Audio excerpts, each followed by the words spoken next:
वरहमतुल्लाहि वबरकातुहू। इन्नल हम्दुलिल्लाह नहमदुहु व नस्तईनुहु व नस्तगफिरुहु व नऊज़ु बिल्लाहि मिन शुरूरि अनफुसिना व मिन सय्यिआति अमालिना मन यहदिहिल्लाहु फला मुदिल्ल लहु व मन युद्लिलहु फला हादिय लहु व अशहदु अन ला इलाहा इल्लल्लाह वहदहु ला शरीका लहु व अशहदु अन्न मुहम्मदन अब्दुहु व रसूलुहु सल्लल्लाहु तआला अलैहि व अला आलिहि व सहबिहि व सल्लम तस्लीमन कसीरा। या अय्युहल्लज़ीना आमनुत्तक़ुल्लाह हक़्क़ तुक़ातिहि व ला तमूतुन्ना इल्ला व अंतुम मुस्लिमून। या अय्युहन्नासु इत्तक़ू रब्बकुमुल्लज़ी ख़लक़कुम मिन नफ़्सिन वाहिदा व ख़लक़ मिन्हा ज़ौजहा व बस्स मिन्हुमा रिजालन कसीरा व निसाअ वत्तक़ुल्लाहल्लज़ी तसाअलून बिही वल अर्हम इन्नल्लाह कान अलैकुम रक़ीबा। या अय्युहल्लज़ीना आमनुत्तक़ुल्लाह व क़ूलू क़ौलन सदीदा युस्लिह लकुम आमालकुम व यग़फ़िर लकुम ज़ुनूबकुम व मन युतिइल्लाह व रसूलहु फ़क़द फ़ाज़ फ़ौज़न अज़ीमा। अम्मा बाद फ़इन्न ख़ैरल हदीस किताबुल्लाह व ख़ैरल हदी हदी मुहम्मदिन सल्लल्लाहु अलैहि वसल्लम व शर्रल उमूरि मुहदसातुहा व कुल्लु मुहदसतिन बिदअह व कुल्लु बिदअतिन ज़लाला व कुल्लु ज़लालतिन फ़िन्नार। अऊज़ु बिल्लाहि मिनश शैतानिर रजीम। व कज़ालिक जअलनाकुम उम्मतन वसता लितकूनु शुहदाअ अलन नास व यकून अर्रसूलु अलैकुम शहीदा। वक़ाल अल्लाहु तआला फ़ी आयतिन उख़रा वल्लज़ीना इज़ा अनफ़क़ू लम युस्रिफ़ू व लम यक़्तुरू व कान बैन ज़ालिका क़वामा। श्रोत्री उलमाए किराम, सम्मानित श्रोता मंडली, আল্লাহ পাক রব্বুল আলামিনের যাবতীয় প্রশংসা যে আল্লাহ পাক রব্বুল আলামিন দ্বীনে ইসলাম নাজিল করেছেন কোরআনে কারীমের আকারে, রাসূলুল্লাহ সাল্লাল্লাহু আলাইহি ওয়াসাল্লামের হাদিসের আকারে। যে দ্বীনে ইসলাম সমস্ত দিন, যে দিনগুলি আল্লাহ পাক আসমানি কিতাবের মাধ্যমে নাজিল করেছেন, সেসব দিনগুলিকে সামনে রাখলে তার বা সেসবের মাঝখানে মধ্যম পন্থা আল্লাহ পাক রব্বুল আলামিন এই দিন ইসলামকে মধ্যম পন্থা বলে আখ্যায়িত করেছেন এবং এর প্রত্যেকটি বিধিবিধান, আকীদাই হোক, ইবাদত হোক, আখলাক চরিত্র মুআমালাতই হোক, এমনকি দুনিয়ার ক্ষেত্রে আল্লাহ পাক রব্বুল আলামিন মধ্যমপন্থী হতে বলেছেন। সালাত এবং সালাম নাযিল করেন মুহাম্মদ রাসূলুল্লাহ সাল্লাল্লাহু আলাইহি ওয়াসাল্লামের উপর, যিনি মধ্যম পন্থা কেমন করে অবলম্বন করতে হবে জীবনের প্রত্যেকটি ক্ষেত্রে, এই বিষয়গুলি সম্পর্কে আমাদেরকে দিক নির্দেশনা দিয়েছেন, হেদায়েত দান করেছেন। আল্লাহ পাকের অশেষ শুকরিয়া। সম্মানিত ভাতৃমণ্ডলী, আজকের বিষয়বস্তু আমার এই খুতবা, আরবি খুতবার পরে যে আল্লাহ পাকের প্রশংসায় বললাম মধ্যম পন্থার কথা, এতে হয়তো উপলব্ধি করতে পেরেছেন যে বিষয়বস্তু যা আমাকে বলা হয়েছে এখান থেকে, তা হচ্ছে মধ্যম পন্থা। ইসলাম হচ্ছে মধ্যম পন্থা। এই মধ্যম পন্থা আমাদেরকে জীবনের প্রত্যেকটি ক্ষেত্রে অবলম্বন করতে হবে। আর মধ্যম পন্থা মানে কি,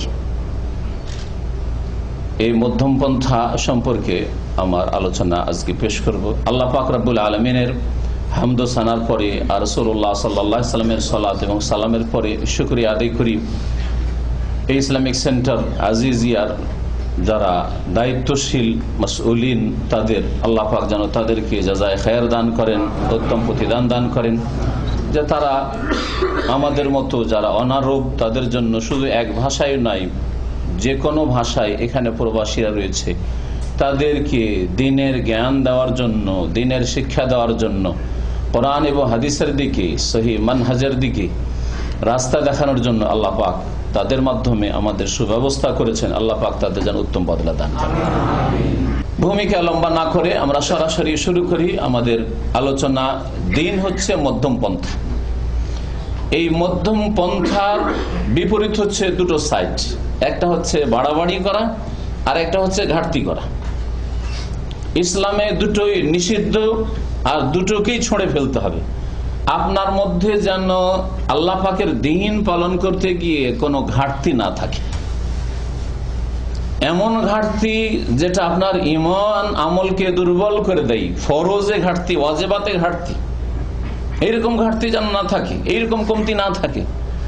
এমন ঘাটতি না থাকে যে আপনি হারাম নাজায়েজে লিপ্ত আছেন, এইরকম ঘাটতি না থাকে। যারা দিন পালনের ক্ষেত্রে এরকম ঘাটতিতে রয়েছে, তারা মধ্যম পন্থা থেকে একদিকে সাইডে রাস্তা থেকে নেমে গেছে, আল্লাহ পাকের সিরাতে মুস্তাকিম থেকে নেমে গেছে। আর আরেকটা দল ধর্ম শিখতে গিয়ে, দিন জানতে গিয়ে, শিখতে গিয়ে, আমল করতে গিয়ে এমন বাড়াবাড়ি করেছে যে আরে আলেমরা আজকাল হক কথা বলে না, তারা দুর্বল, তারা কাপুরুষ, আর আমরা বীরপুরুষ।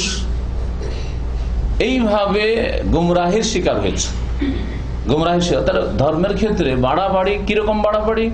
এমন বাড়াবাড়ি যা আল্লাহ পাক রব্বুল আলামিনও বলেননি করতে, ওইটা বাড়াবাড়ি। আল্লাহ পাক যদি বলতেন তাহলে সেটা বাড়াবাড়ি না। রাসূলুল্লাহ সাল্লাল্লাহু আলাইহি সাল্লাম যদি করতেন অথবা বলতেন, অনুমতি দিতেন তার কথা দিয়ে, কাজ দিয়ে, অনুমোদন দিয়ে, তাহলে সেটা বাড়াবাড়ি না, সেটা হচ্ছে দিন।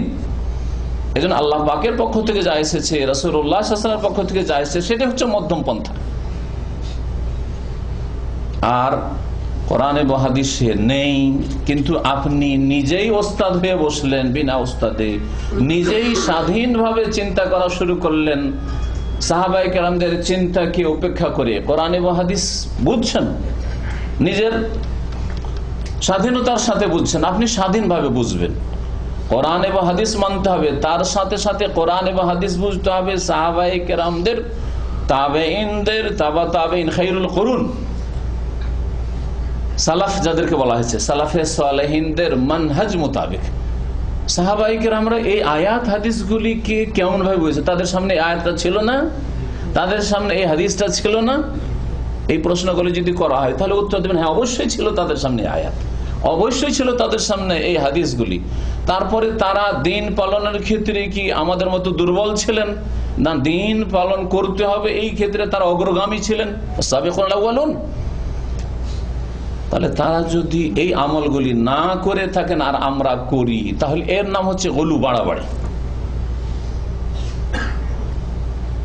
কোরআন মানতে হবে, রাসূলের হাদিস মানতে হবে, সালাফে সালেহিনের তরিকায়, সাহাবায়ে কেরাম, তাবেঈন, তাবা তাবেঈন, সমস্ত আইম্মায়ে কেরামকে সামনে রেখে সমান নজরে, একজনকে নাই শুধু, সমস্ত আইম্মায়ে কেরামকে সামনে রেখে, যে সমস্ত আইম্মায়ে কেরামরা তারা কিভাবে দিন ইসলামকে বুঝেছেন, এইভাবে বুঝতে হবে। নতুন ভাবে এখন 1400 বছর পরে, 1400 বছর ইতিহাসে পাওয়া যাচ্ছে না এই রকমের তরিকা।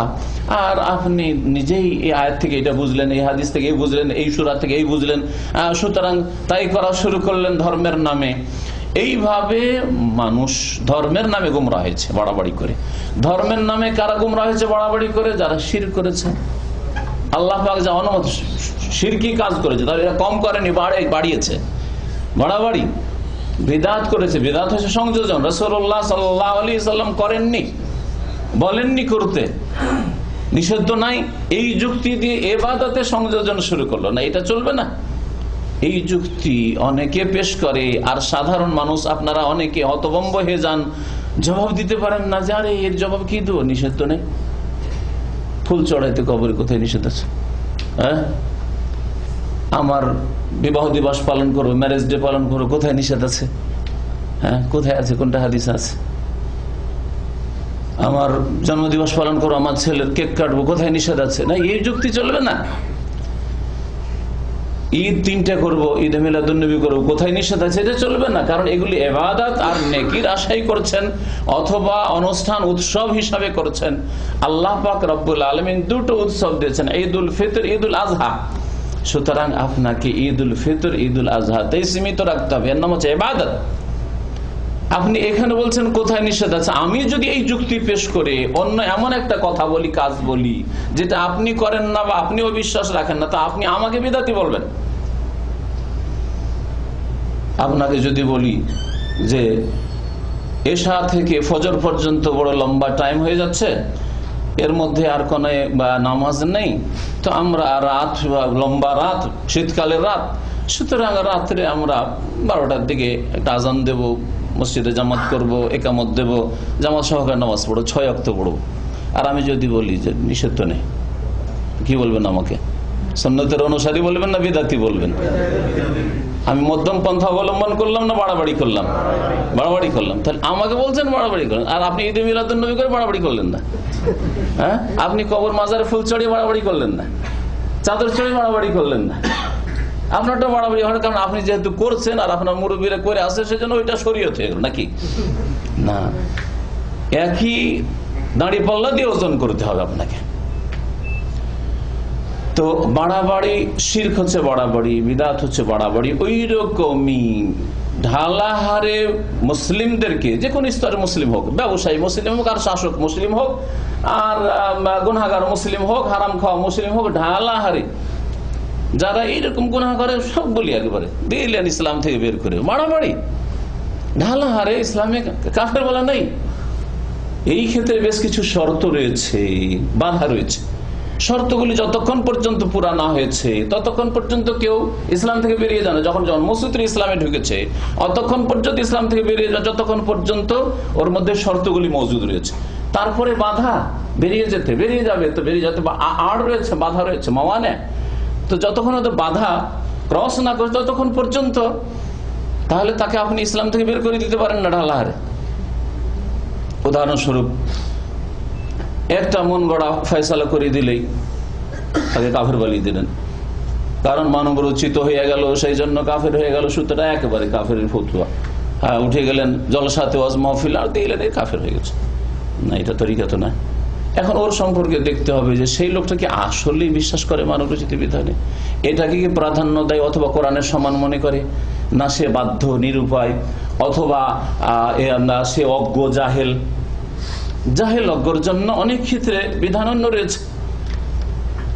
আপনারা কি জানেন না যে এইরকম বহু দলিল রয়েছে, এক লোক সারা জীবন ধরে পাপ করেছে, সহিহ বুখারীর হাদিস, সারা জীবন ধরে পাপ করেছে, পাপ করার পরে মৃত্যুর সময় এত আল্লাহকে ভয় করলো, এত ভয় হলো যে আল্লাহ যদি আমাকে ধরে নেয় তাহলে আমাকে এমন আযাব দেবে যার পৃথিবীর কাউকে এত আযাব দেবে না। সুতরাং বাবারে তোমরা এই কাজ করি, ছেলে মেয়েদেরকে সবকে ওসিয়ত করলো যে আমি যখন মরে যাব আমাকে জ্বালিয়ে দিও, জ্বালিয়ে দেওয়ার পরে আমার জ্বালিয়ে দিয়ে আমাকে পিষবে, পিষার পর ছাই ছাই করে দেবে, পিষবে, পিষার পরে বাতাসের দিনে তোমরা উড়িয়ে দিবে, সমুদ্রে উড়িয়ে দিবে, পানিতে উড়িয়ে দিবে, এমন ভাবে নিশ্চিন্ন আমাকে করে দিবে যে আল্লাহ আমাকে ধরতেই পারবে না। জানেন না কিসসা? তারপরে হচ্ছে আল্লাহর কসম করে বলছি, লাইন কাদার আল্লাহ আলিয়ে, যদি আল্লাহ আমার ওপর সক্ষম হয়ে যায়, ধরে নিতে পারে, তো আমাকে এমন শাস্তি দেবে যে আমি শাস্তি থেকে রেহাই পাবো না। তাহলে কি তার ধারণা ছিল যে এইভাবে যদি আমাকে বাতাসে উড়িয়ে দেওয়া হয়, ছাই করে, ধুলো করে, অথবা আটা পিষে এইরকম করে আমার শরীর, তাহলে আল্লাহ ধরতে পারবেন না। তো কেউ যদি আপনাদের মধ্যে আমাদের মধ্যে এরকম আকীদা রাখে যে এমন একটা কিছু যদি করি তাহলে আল্লাহ ধরতে পারবে না, কুফরি কথা না? তার লোকটা তো কুফরি কথা বলেছে, কিন্তু তার পরিণাম কি হাদিসে আছে? আল্লাহ তাকে জিন্দা করলেন, সবগুলিকে জমা করলেন আর রূহ দিলেন, তারপর বললেন কেন এটা কাজ করলে তুমি, লিমা ফাআলতা হাযা, এই কাজটা কেন করলে? তখন সেই লোক বলছে মাখাফাতাকা ইয়া রব, হে আল্লাহ তোমার ভয়ে এই কাজ করেছি। এদিকে ভয় আছে, এটা তো ঈমান, কিন্তু আল্লাহ ধরতে পারবে না যদি এইরকম করে আমার ছেলেমেয়েরা আমাকে বাতাসে উড়িয়ে দেয় তাহলে ছাই করে, এটা কুফরি না? তাহলে কি আল্লাহ কি করলেন? ওকে জাহান্নামে দিয়েছে না জান্নাতে? তো কই, আল্লাহ তো ওকে কাফের গণ্য করলেন না, জাহান্নামে দিলেন না। কাফের কি জান্নাত পায়? কুফরি করে জান্নাত পাওয়া যায়? তাহলে বুঝতে পারলেন যে ঢালাহারে কাফের বলা এটা শরীয়ত নয়। একটা হাদিস থেকে বুঝতে পারলেন, আয়াত আর হাদিস তো বলা হয়নি। হ্যাঁ, তো এইভাবে বাড়াবাড়িটা হচ্ছে এইরকম, শিরক বাড়াবাড়ি, বিদআত বাড়াবাড়ি, তারপরে ঢালাহারে বা ইসলাম থেকে খারিজ করে দেওয়া, ঢালাহারে কাউকে ফাসিক বলা, ঢালাহারে কাউকে বিদআতি বলা, ঢালাহারে নাই। হতে পারে তাদের মধ্যে এমনও কেউ আছে যারা ধরেন সাহাবায়ে কেরামদেরকে গাল দেয়, তাদের মধ্যে এমনও সুস্থ মস্তিষ্কের লোক আছে, মধ্যমপন্থী লোক আছে, না এটা ভালো লাগে না, কেন গাল দেবো, কেন গাল দেবো? যারা শিরক করে ওই দল হয়তো শিরক করে, কিন্তু ওদের মধ্যে আছে না না এইসব ভালো লাগে না, আমাকে কেন এই কাজ করবো আমি, করে না হয়তো। তাহলে ঢালাহারে বলা যাবে না যে এই মানে এই না, অথবা ব্যক্তিকে ধরে বলা যাবে না যে এই ব্যক্তি এইরকম না, এটা আরো বিপজ্জনক। যাই হোক, ওই খুঁটিনাটি বিষয়ে না গিয়ে ফিরে আসি আসল বিষয়ের দিকে। দিন ইসলাম হচ্ছে মধ্যম পন্থা। মধ্যম পন্থা মানে তাতে বাড়াবাড়িও নেই আর তাতে ঘাটতিও নেই, আল্লাহ পাক রব্বুল আলামিন সূরা বাকারা আয়াত নম্বর 143 ইরশাদ করেছেন, ওয়া কাযালিকা জাআলনাকুম উম্মাতান ওয়াসাতা, এইভাবেই হে মুসলিমরা, হে মুমিনরা, তোমাদেরকে আমি মধ্যমপন্থী উম্মত করেছি। উম্মাতা ওয়াসাতা আল্লাহ পাক বলেছেন। এই উম্মতে ওয়াসাতের দুটি তাফসীর রয়েছে। একটি তাফসীরে আমাদের বিষয়বস্তুর সাথে মিল আছে, যে মধ্যম পন্থা হচ্ছে, আর মুসলিমরা হচ্ছে সত্যিকার যারা মুমিন মুসলিম তারা হচ্ছে মধ্যমপন্থী। উম্মাত ওয়াসাতা শাব্দিক অর্থ এইটাই, উম্মত মানে উম্মত জাতি, আর ওয়াসাত মানে হচ্ছে মধ্যমপন্থী। তো আল্লাহ পাক রব্বুল আলামিন তোমাদেরকে মধ্যমপন্থী উম্মত করেছে। ইমাম কুরতুবী রাহমাতুল্লাহ আলাইহি তাফসীরে কুরতুবীতে এই তাফসীরই করেছেন, উম্মত ওয়াসাতা মানে মধ্যমপন্থী জাতি, যাদের মধ্যে বাড়াবাড়িও নেই আর ঘাটতিও নেই। শিরক বিদআতের বাড়াবাড়ি নেই, গলুর বাড়াবাড়ি নেই, অতিরঞ্জনের বাড়াবাড়ি নেই, যার যেটা মর্যাদা না হক না সেটা দেওয়া নেই, আর ঘাটতিও নেই। ফরজ ওয়াজিবে ঘাটতি, হারাম নাজায়েজ কাজ করা এটাও নেই। দ্বীন ইসলাম, আকীদা, ইবাদত, আখলাক, মামলাত, হালাল হারাম, বৈধ, দুনিয়া, দ্বীন সব ক্ষেত্রে মধ্যম পন্থা উম্মত ওয়াসাতা। আর অধিকাংশ তাফসীরকারগণ উম্মত ওয়াসাতা মানে বলছে উম্মাতান খিয়ারান, শ্রেষ্ঠ উম্মত। ওয়া কাযালিকা জাআলনাকুম উম্মাতান ওয়াসাতা, এইভাবেই তোমাদেরকে শ্রেষ্ঠ উম্মত করেছি আল্লাহ পাক বলছেন। ওয়াসাত শ্রেষ্ঠকে বলা হয় কারণ যারা শ্রেষ্ঠ মানুষ তারা সবসময় মাঝখানে থাকে, তাই না? সমাজের শ্রেষ্ঠ মানুষ যদি থাকে, সমাজের শ্রেষ্ঠ মানুষ তো মজলিসের মাঝখানে সেখানে মিডিলে বসবে, তাই না? এই জন্য খেয়ারানের অর্থ করা হয়েছে। তাহলে এই আয়াতের তাফসীর আর এক আয়াতে রয়েছে, কুনতুম খায়রা উম্মাহ, তোমরা শ্রেষ্ঠ উম্মত আল্লাহ পাক বলছেন। যাই হোক, এই আয়াত থেকে যেটুকু আমার বলার সেটা হচ্ছে আল্লাহ পাক রব্বুল আলামিন এই উম্মতকে মধ্যমপন্থী বলে আখ্যায়িত করেছেন। মধ্যম পন্থাই হচ্ছে আমাদের রাস্তা, আমাদের আকীদা, আমাদের ইবাদত, আমাদের আখলাক, আমাদের মুআমালাত, আমাদের বিবাহ শাদী, আমাদের চলাফেরা সবকিছু, এমনকি নিছক দুনিয়ার ক্ষেত্রে। আল্লাহ পাক রব্বুল আলামিন পানাহারের ক্ষেত্রে বলছেন, কুলু ওয়াশরাবু ওয়ালা তুসরিফু, তোমরা খাও আর পান করো, পানাহার করো। আল্লাহ পাক তাহলে না খেয়ে অনাহারে থাকতে নিষেধ করেছে, এজন্য খেতে বলছেন, তাই না?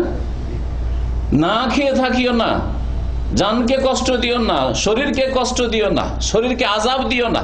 যেমন যারা বৈরাগী হয়েছে, সাধু সন্ন্যাসী হয়েছে, বনে জঙ্গলে যারা উপাসনা করে থাকে, যেমন খ্রিস্টানদের মধ্যে বনে জঙ্গলে থেকে একেবারে শরীরকে শুকিয়ে দেওয়া, হিন্দুদের মধ্যে একেবারে দুনিয়ার সবকিছুকে, ভোগ বিলাসের সামগ্রীকে ত্যাগ করে দেওয়া, বাড়ি থেকে বেরিয়ে যা, বিবাহ শাদী করলো না, বনে জঙ্গলে ভালো কাপড়ও পরবে না, এমন সমাজেও বাস করে, দুনিয়ার ব্যবসা বাণিজ্য করে, যথেষ্ট পয়সা রাখে। আর তারপরে এমনও ভারতে ধর্ম অবলম্বী রয়েছে, হিন্দুদের মধ্যে রয়েছে আর জৈনরা, যারা সব সারা জীবনটাই নিরামিষ খায়, সবজি খায়।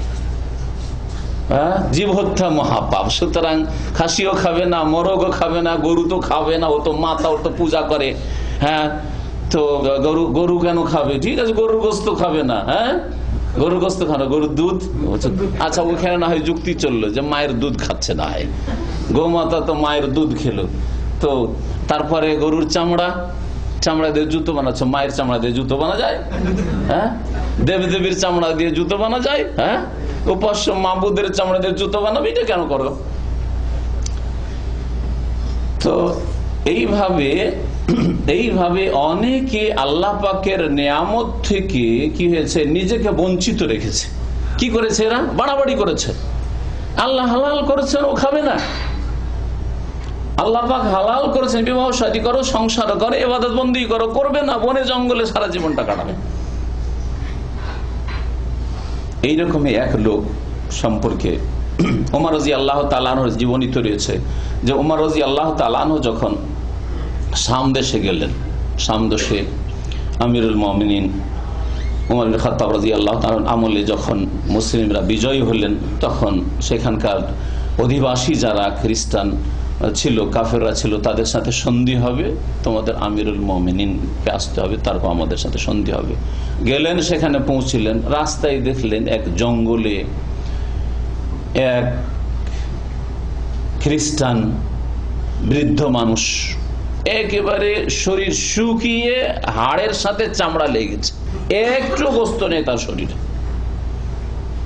আর উপাসনায় মগ্ন রয়েছে, দুনিয়ার সমস্ত সম্ভব ভোগবিলাসকে একেবারে তালাক দিয়েছে। এইরকম লোককে দেখেই এই সূরা গাশিয়ার এই আয়াতগুলি পাঠ করেছিলেন উমর রাদিয়াল্লাহু তাআলা, আমিলাতুন নাসিবা তাসলা নারান হামিয়া। আমিলাতুন, কিছু লোকেরা এমন হবে যারা পরিশ্রম করবে, আমিলা বহু মানুষ হবে যারা কি করবে, পরিশ্রম করবে, কঠোর মেহনত করবে, আমলকারী হবে। তো আমল তো করেছে, এই জন্য তো বনে জঙ্গলে ইবাদত করছে, সারা দিন আর সারা রাত ইবাদতবন্দি করছে, দুনিয়ার সাথে কোনো সম্পর্ক নেই। নাসেবা, এবং এই ইবাদতবন্দি করে ক্লান্ত পরিশ্রান্ত হয়ে যাবে, আর শেষ পরিণাম কি হবে, জান্নাত পাবে। আল্লাহ বলছে তাসলা, প্রবেশ করবে, নারান, এমন এক আগুনে, যা জ্বলন্ত উত্তপ্ত আগুনে তারা প্রবেশ করবে এত মেহনত করার পরে। তাহলে ধর্ম করেও আল্লাহ বলছেন যে অনেক মানুষ কি হবে, জাহান্নামে যাবে।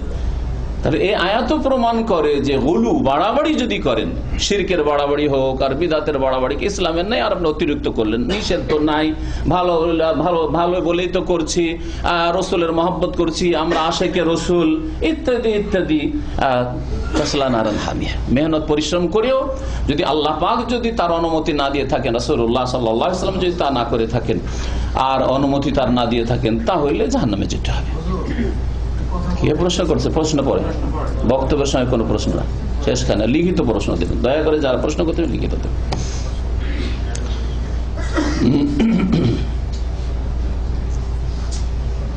তো বলছিলাম যে মধ্যম পন্থা অবলম্বন করতে হবে। মাঝখানে এরকম কথা বললে অনেক সময় কি হয়ে যায়, লাইন ক্রস হয়ে যায়, কোনখানে কি বলতে চাইছিলাম, যাই হোক, আল্লাহ মাফ করেন সবারই। হ্যাঁ বলছিলাম, জাযাকাল্লাহ খাইর। আল্লাহ পাক বলছেন যে খাও, পান করো, তাহলে না খেয়ে থাকা চলবে না, শরীরকে কষ্ট দেওয়া যাবে না। খাওয়া দাওয়ার ক্ষেত্রে দিনে যদি 7 বার করে খান, আর ফুল খান, হ্যাঁ, অধিকাংশ মানুষ আজকাল 5 বার খান, যার ফলে তো সুগার, যার ফলে তো প্রেসার, যার ফলে তো চর্বি, কোলেস্ট্রল, তাই না? হ্যাঁ, তো বেশি খাওয়ার জন্য এই বালা মুসিবত গুলো এসছে। আল্লাহ পাক বলছে ওয়ালা তুসরিফু, আর খাওয়ার ক্ষেত্রে বাড়াবাড়ি করিও না, না খেয়েও থাকিও না, আর এমন খাওয়া অভাব যেহেতু নেই, খেতেই থাকো, এইরকম করিও না। ওয়ালা তুসরিফু, খাওয়ার ক্ষেত্রে বাড়াবাড়ি করিও না, বা খেতে গিয়ে খাওয়া নষ্ট করিও না। 5 রিয়াল খাবার হবে, 10 রিয়াল কিনে ফেললেন, 1/4, 4 ভাগের 1 ভাগটা মুরগি কিনলো, না একটা গোটা মুরগি নিয়ে বসলেন, একটু খেলেন, তারপর ছেড়ে দিয়ে চলে গেলেন। আল্লাহ নিষেধ করছে, নষ্ট করিও না, আর বেশি করেও খেও না। যতটা খেলে সুস্থ থেকে আল্লাহ পাকের ইবাদত বندگی করতে পারো, তোমার ফরজ দায়িত্ব ঠিকভাবে পালন করতে পারো, নামাজ যেমন আদায় করতে পারবে, খেতে তেমন ডিউটিটা করতে পারবে, হালাল রুজি গ্রহণ করতে পারবে, এইভাবে খাও। তাহলে খাওয়া দাওয়া, দুনিয়ার এসব নিয়ামত আল্লাহ পাক রব্বুল আলামিনের সন্তুষ্টি কামনার উদ্দেশ্য হবে। কেন খাওয়া দাওয়া করবেন না? খাওয়া দাওয়ার জন্য বেঁচে থাকবেন না, বরং খাওয়া দাওয়া করে আল্লাহ পাকের ইবাদত বন্দেগী করবেন, এই জন্য বেঁচে আছেন। বেঁচে থাকার জন্য খাওয়া দাওয়া করবেন। আজকাল অধিকাংশ মানুষ কি করে, বেঁচে আছে কিসের জন্য? খাওয়া দাওয়ার জন্য, ভোগ বিলাসের জন্য, কাপড় পরার জন্য, হ্যাঁ, দুনিয়ার আয়েশ আরাম করার জন্য না। এটা ইসলামে নিষিদ্ধ। দুনিয়ার ভোগ বিলাসের জন্য বেঁচে থাকবেন না, বেঁচে থাকার জন্য আপনি যতটা প্রয়োজন ততটা দুনিয়া থেকে গ্রহণ করবেন। কারুনের ঘটনায় আল্লাহ পাক রব্বুল আলামিন এই কথা বলেছেন, ওয়ালা তানসা নাসিবাকা মিনাদ দুনিয়া, দুনিয়াতে যে অংশটা আছে সেটা ভুলে যেও না, ছেড়ে দিও না। তাহলে দুনিয়াতে আপনার পানাহারের অংশ আছে, আপনার পোশাকের অংশ আছে, আপনার নিদ্রার অংশ আছে, এইটা আল্লাহ নিতে বলেছেন। কষ্ট দিও না নিজেকে। ও আহসান কামা আহসান আল্লাহু ইলাইক, তবে আল্লাহ পাক তোমার উপর ইহসান করেছেন, অনুগ্রহ করেছেন, সুতরাং তুমিও ইহসান করো, সৎকর্মশীল হও, আল্লাহর সাথে ইহসান করো, আল্লাহ পাকের ইবাদতকে সুন্দর করে। রাসূলুল্লাহ সাল্লাল্লাহু আলাইহি সাল্লামের সাথে ইহসান করো, রাসূলুল্লাহ সাল্লাল্লাহু আলাইহি সাল্লামের বিনা শর্তে অনুসরণ করে, কোন শর্ত লাগাবেন না যে আমাদের তরিকা আছে কিনা, আমাদের হুজুররা বলেছে কিনা, আলেমা বলেছেন কিনা। সহিহ হাদিস আছে, আপনার জন্য ফরজ পালন করা। তবে সহিহ হাদিসটা সাহাবায়ে কেরাম যারা তাবেইন, তাবা তাবেইনরা কি অর্থ বুঝেছেন ওইভাবে অর্থ বুঝতে হবে, নতুন অর্থ আবার আপনি আবিষ্কার করিয়েন না, এটা অবশ্যই। কিন্তু যখন আপনার জন্য স্পষ্ট হয়ে যাবে যে কোন একজন ভুল করেছে, সেই ভুলটা ছেড়ে দেওয়া আপনার জন্য ফরজ। ভুল স্পষ্ট হওয়ার পরে যদি ধরে থাকেন তাহলে বাড়াবাড়ি করলেন আপনি। তো আল্লাহ পাক রব্বুল আলামিন বাড়াবাড়ি যেমন নিষেধ করেছেন তেমন ঘাটতিও নিষেধ করেছেন। পানাহারও করতে বলছেন, এতে ঘাটতি করিও না, যতটা প্রয়োজন আছে খাও দাও। ওয়ালা তুসরিফু, আর বাড়াবাড়িও করিও না, অপচয় করিও না। এ হচ্ছে মধ্যম পন্থা। দুনিয়ার খরচ খরচার ক্ষেত্রে, ব্যয় করার ক্ষেত্রে আল্লাহ পাক রব্বুল আলামিন ব্যয় করা আপনার নিজের খাওয়া দাওয়া হইতে পারে, নিজের পরিবার পরিচালনা হইতে পারে, ছেলে মেয়েদের ভরণ পোষণ হইতে পারে, আর তারপরে আপনার দান খেরাতের ক্ষেত্রে হইতে পারে। আল্লাহ পাক সূরা ফুরকানে যে ইবাদুর রহমান, আল্লাহ পাকের নেক বান্দাদের গুণ বর্ণনা করেছেন, বেশ কিছু গুণাবলী, তার মধ্যে একটি গুণ হচ্ছে ওয়াল্লাযিনা ইযা আনফাকু লাম ইউসরিফু ওয়া লাম ইয়াকতুরু ওয়া কানা বাইনা যালিকা কাওয়ামা। রহমানের নেক বান্দা, সৎকর্মশীল বান্দা ওই সব লোকেরা যারা ওয়াল্লাযিনা ইযা আনফাকু, যখন তারা ব্যয় করে, দান খেরাতের ব্যয় হোক, আর স্ত্রী ছেলে মেয়েদের ভরণ পোষণের ব্যয় হোক, নিজের উপর খরচ করা হোক, নিজের কাপড় চোপড় কেনা হোক, আর দেশে যার জন্য বাজার করা, শপিং করাই হোক, ইজা আনফাকু, যখন তারা খরচ করবে, লাম ইউসরিফু, তাতে বাড়াবাড়ি করবে না। বেতন আপনার 1000 রিয়াল, আর বছর 2 বছরে দেশে যাবেন 10,000 রিয়ালে শুধু শপিং, সবাইকে দিতে হবে। আরে কত টাকা ইনকাম করেছেন তাহলে আপনি 2 বছরের মধ্যে? হ্যাঁ, 10,000 শুধু বাজারই করতে হবে আপনার, বাড়াবাড়ি হয়ে গেল, তাই না? আপনার কাপড় চোপড়, মোবাইল, এই যে মোবাইল, যদি আপনার বেতন 1000 থাকে আর 2 মাসের বেতন দিয়ে একটা মোবাইলই কিনতে হয়, তো আপনার জন্য ইসরাফ হয়ে গেল না? যখন খরচ করবেন তো আপনি আপনার আয় বুঝে ব্যয় করেন। আপনি ইযা আনফাকু লাম ইউসরিফু, এই ক্ষেত্রে বাড়াবাড়ি করবেন। আল্লাহ গুলু নিষেধ করেছেন, বাড়াবাড়ি নিষেধ করেছেন। ওয়া লাম ইয়াকতুরু, আর তাতে কৃপণতা করবেন না, ঘাটতি করবেন না। এমন আছে মাশাআল্লাহ, আল্লাহ পাক রব্বুল আলামিন আপনাকে যথেষ্টই দিয়েছেন, আর তারপরেও স্ত্রীকে কষ্টে রেখেছেন, ছেলে মেয়েদের কষ্টে রেখেছেন, এমন ভাবে খরচ বাড়াচ্ছেন যে তাদের পড়ার খরচ জুটে না, তাদের খাওয়া দাওয়া কষ্টেই চালাইতে হয়, বাপ মাকেও সংসার খুব বড় কষ্টেই চালাইতে হয়, চিকিৎসার পয়সা পাই না, পয়সা নেই, খাওয়া দাওয়ার খেতে শেষ পয়সা, চিকিৎসা করবে কোত্থেকে? এইরকম বখিলিও করবেন না। দান খেরাতের ক্ষেত্রে, দিনের খেদমতের ক্ষেত্রে, দাওয়াতের ক্ষেত্রে আল্লাহ পাক তৌফিক দিয়েছে, এমন বখিলি করবেন না যে না ইসলামিক সেন্টারে আসতে যেহেতু 5-10 রিয়াল লাগে, হয়তো না না না সপ্তাহে 10টা রিয়ালই কাজে খরচ করে দেবো, না হবে না। এই জন্য এসার পূর্বখানে আপনাদের এখানকার ইসলামিক সেন্টার মুদির এই কথাই বলছিলেন যে আপনাদের ওখানে লোক কিভাবে আসে, ইসলামিক সেন্টার থেকে গাড়ি দেওয়া আছে। আমি বললাম যে আমার 16 বছর ইতিহাসে একটিও গাড়ির ব্যবস্থা নেই, একটা গাড়ির ব্যবস্থা নেই ইসলামিক সেন্টার। তাহলে কিভাবে লোকজন আসে এত সংখ্যায়? জুমার দিনে 300 লোক আমার তফসিরে দর্শে আসে, কিভাবে আসে? আমাদের এখানে বলছে 10-15 লোক হয় না, কেন? ধীরে ধীরে হবে, তরবিয়তের প্রয়োজন রয়েছে। আর এই যে 10টা রিয়াল খরচ হচ্ছে, এটা আমার ফরজ খরচ করছি, আমার দিন শিখা, আমার আত্মার আহার দেওয়া, আমার শরীরের আহারের আগে, এ কথা বুঝাতে হবে। এই কথাটা যখন বুঝে যাবে তখন ওই 10টা রিয়াল খরচ করতে মায়া লাগবে না, কষ্ট লাগবে না। অথচ কোনো বন্ধু যদি চলে আসে আপনার, তো তার জন্য 10 রিয়াল কেন? একেবারে হাইফাই হোটেলে গেলেন, 25-50 রিয়াল খরচ করে দিলেন, নাস্তা দিয়ে যদি খরচ করে দিলেন, হোটেলে বসে চলে গেল 40-50-100 রিয়াল চলে গেল, কোনো কষ্ট লাগে না, কারণ বন্ধুকে খাওয়াইলেন। আর নিজের খরচ তো আছে, নিজের খরচ তো প্রতিদিন করছেন আপনি।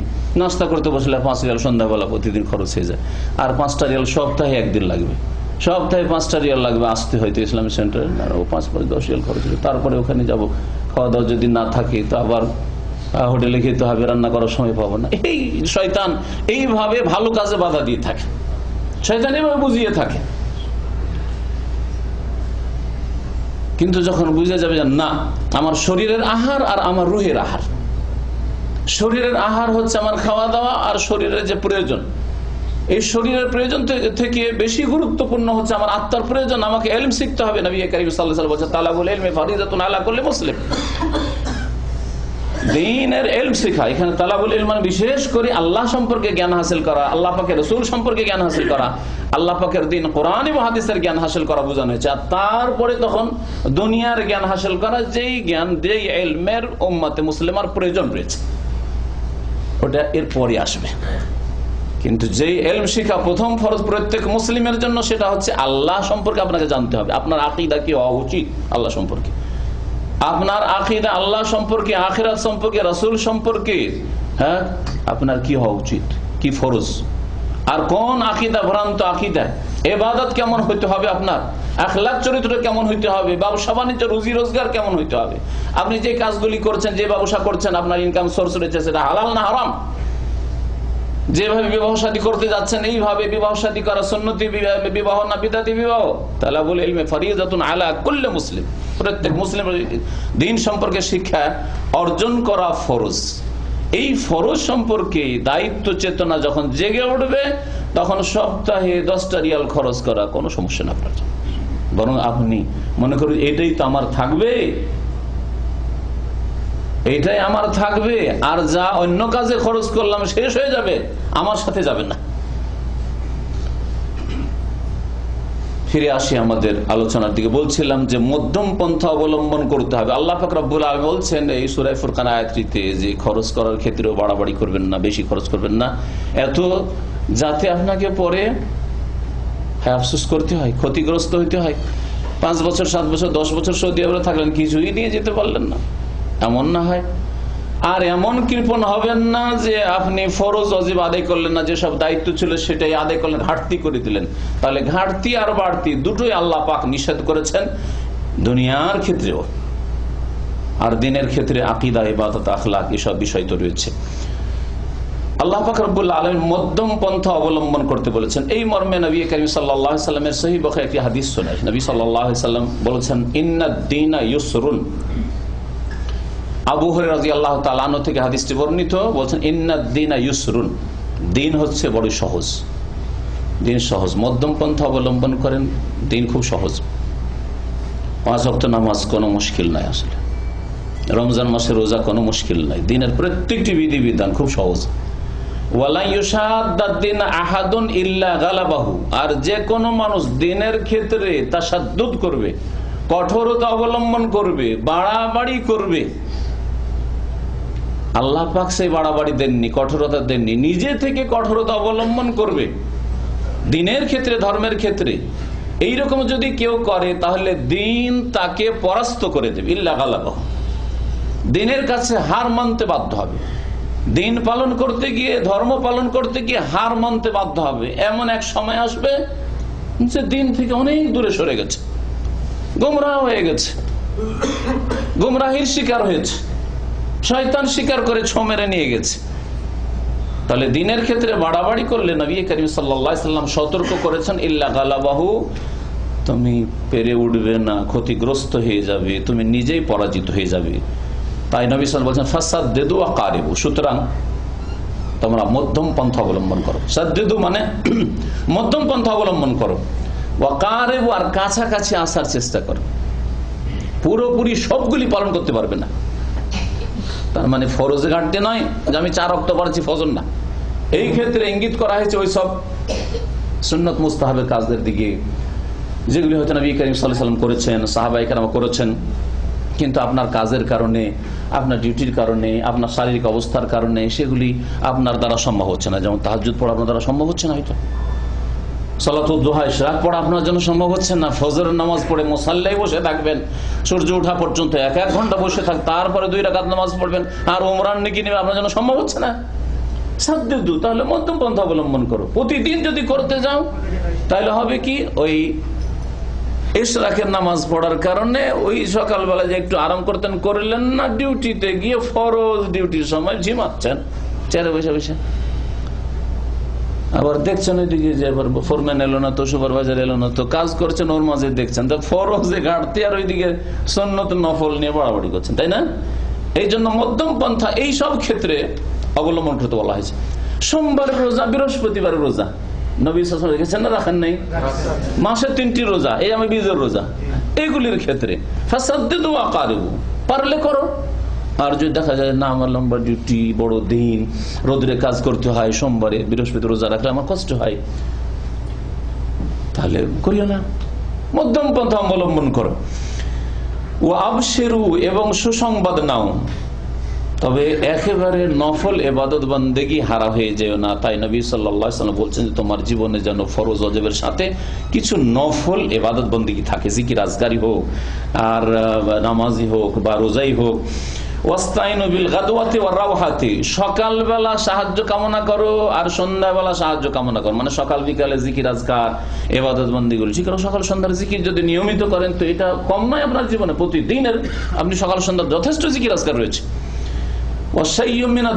রাতের কিছু অংশ, নবী সাল্লাল্লাহু আলাইহি ওয়াসাল্লাম সম্পর্কে সূরা মুজাম্মিলে রয়েছে 1/3 অংশ, 2/3 অংশ নয় অর্ধেক, নিসফাহু ওয়া সুলুসাহু, হয় অর্ধেক রাত আর না হয় 1/3 অংশ। তারপরে আরেকটা আয়াত রয়েছে আউজিদ আলাইহি, ওর চাইতে বেশি, তার মানে যদি অর্ধেকে আরেকটু বেশি হয় তো 2/3 অংশ হলো। নবী সাল্লাল্লাহু আলাইহি ওয়াসাল্লাম 3 রকম তাহাজ্জুদ পড়েছেন। আপনি আমি কি রাতের 1/3 অংশ যদি বলা হয় 3 ঘন্টা 4 ঘন্টা সম্ভব হবে আমাদের দ্বারা? হয়তো সম্ভব হবে না। তার মানে কি তাহাজ্জুদ পড়তেই উঠবেন না আপনি, বা 2 রাকাত নামাজ পড়ার জন্য রাতে কখনো উঠবেন না? কখনো উঠলেন না, সারা জীবনটা চলে গেল। কেমন মুসলিম আপনি, কেমন আপনি দিনদার মানুষ, শুধু 5 ওয়াক্ত নামাজ পড়ে আপনি ক্ষান্ত করলেন। হ্যাঁ, রাতের কিছু অংশ, রাতের কিছু অংশ আল্লাহ পাকের কাছে সাহায্য চাও। এইভাবে মধ্যম পন্থা নবী করিম সাল্লাল্লাহু আলাইহি ওয়াসাল্লাম অবলম্বন করতে বলেছেন। যারা মধ্যম পন্থা অবলম্বন করেনি ইবাদত বন্দেগীর ক্ষেত্রে, তারা হার মানতে বাধ্য হয়েছে। এর কিছু দৃষ্টান্ত না পেশ করলে বুঝতে পারবেন না। এখন ওইরকম হচ্ছে। আবু দারদা রাদিয়াল্লাহু তাআলা আনহু, নবী করিম সাল্লাল্লাহু আলাইহি ওয়াসাল্লাম তার সম্পর্কে সংবাদ পেলেন যে বিয়ে শাদী করেছে, তারপরে স্ত্রীর কাছে যাই না, দিনে সারাদিন তো রোজা রাখে, প্রতিদিন রোজা ধরেছে, তাহলে দিনেও যাওয়া সম্ভব না রোজার অবস্থা, তাই না, বিবির কাছে। আর রাত্রে যেমন এশার নামাজ পড়া হয়, গিয়ে তাহাজ্জুদ শুরু করে দেয়। হ্যাঁ, এই বিয়ে করে লাভটা কি তাহলে? কিন্তু এই ইবাদত শুরু করেছে। আবু দারদার এক বন্ধু একদিন দেখছে যে তার নতুন স্ত্রী কিন্তু এইরকম ভাবে মনে হচ্ছে যে অশান্তিতে যেন আছে, বুঝতে পেরেছেন। নবী সাল্লাল্লাহু আলাইহি ওয়াসাল্লামের কাছে এসে অভিযোগ করলেন যে ইয়া রাসূলুল্লাহ, আবু দারদা লাইসা লাহু হাজাতুন ফিদ দুনিয়া, দুনিয়ার সাথে কোনো সম্পর্ক নেই, স্ত্রীর সাথে কোনো সম্পর্ক নেই, দিনে রোজা রাখে আর রাতে তাহাজ্জুদ পড়ে সারা রাত ধরে। নবী করিম সাল্লাল্লাহু আলাইহি ওয়াসাল্লাম ডাকলেন আবু দারদাকে, বুঝাইলেন, ইয়া রাসূলুল্লাহ, এর চাইতে বেশি আমি পারবো। রোজা রাখবে, মাসে 3টা রোজা রাখো। বলছে না, ইন্নী অতীত আকসার মে জালে, তাহলে এক কাজ করো, সোমবার বৃহস্পতি রোজা রাখো, এর চাইতে বেশি রাখো, এর চাইতে বেশি রোজা রাখবো। সোমবার বৃহস্পতিবার হইলেও তো সপ্তাহে 2টা রোজা, তাই না? তাহলে মাসে কমপক্ষে 4 সপ্তাহ, 4 7 28, তাহলে কটা হয়ে যায়? 8টা রোজা হয়ে যায়। তাহলে 1/3 অংশ তো কাছেই গেল রোজার। হ্যাঁ, এমনি নফল রোজা, রমজান মাস তো আছে না, বলছে এর চাইতে বেশি পারবো। নবী সাল্লাল্লাহু আলাইহি ওয়াসাল্লাম কি বলেছিলেন? তাহলে সোমসে আমা দাউদ আলাইহিস সালাম, দাউদ আলাইহিস সালাম রোজা রাখো। কানে সুমাইয়ামান ইফতারি, মানে একদিন রোজা আর একদিন তো বিরতি দাও, একটা দিন পানাহার করো দিনে আর আরেকটা দিন রোজা রাখো, তাহলে 6 মাস রোজা, আর 6 মাস তাহলে 15 দিন হয়ে গেল মাসে ধরলে। তো এইভাবে রোজা রাখো, এটা হচ্ছে সবচাইতে বেশি রোজা। আমি এর চাইতে বেশি পারবো না, এর চাইতে বেশি রোজা রেখে সব নেই। এই যে দাউদ আলাইহিস সালাম রেখেছিলেন, তিনি শেষ জামানায় বয়স যখন একটু বেশি আসলো, 40-এর পরে মানুষ দুর্বল হইতে লাগে, আর শক্তিশালী হয় না। যতটা শক্তিশালী হন বিদ্যা বুদ্ধির দিক থেকে, তারপরে বিশেষ করে শারীরিক দিক থেকে, 40 বছর পর্যন্ত পূর্ণতা, তারপরে মাইনাস হওয়া শুরু হয়, দুর্বল হওয়া শুরু হয়।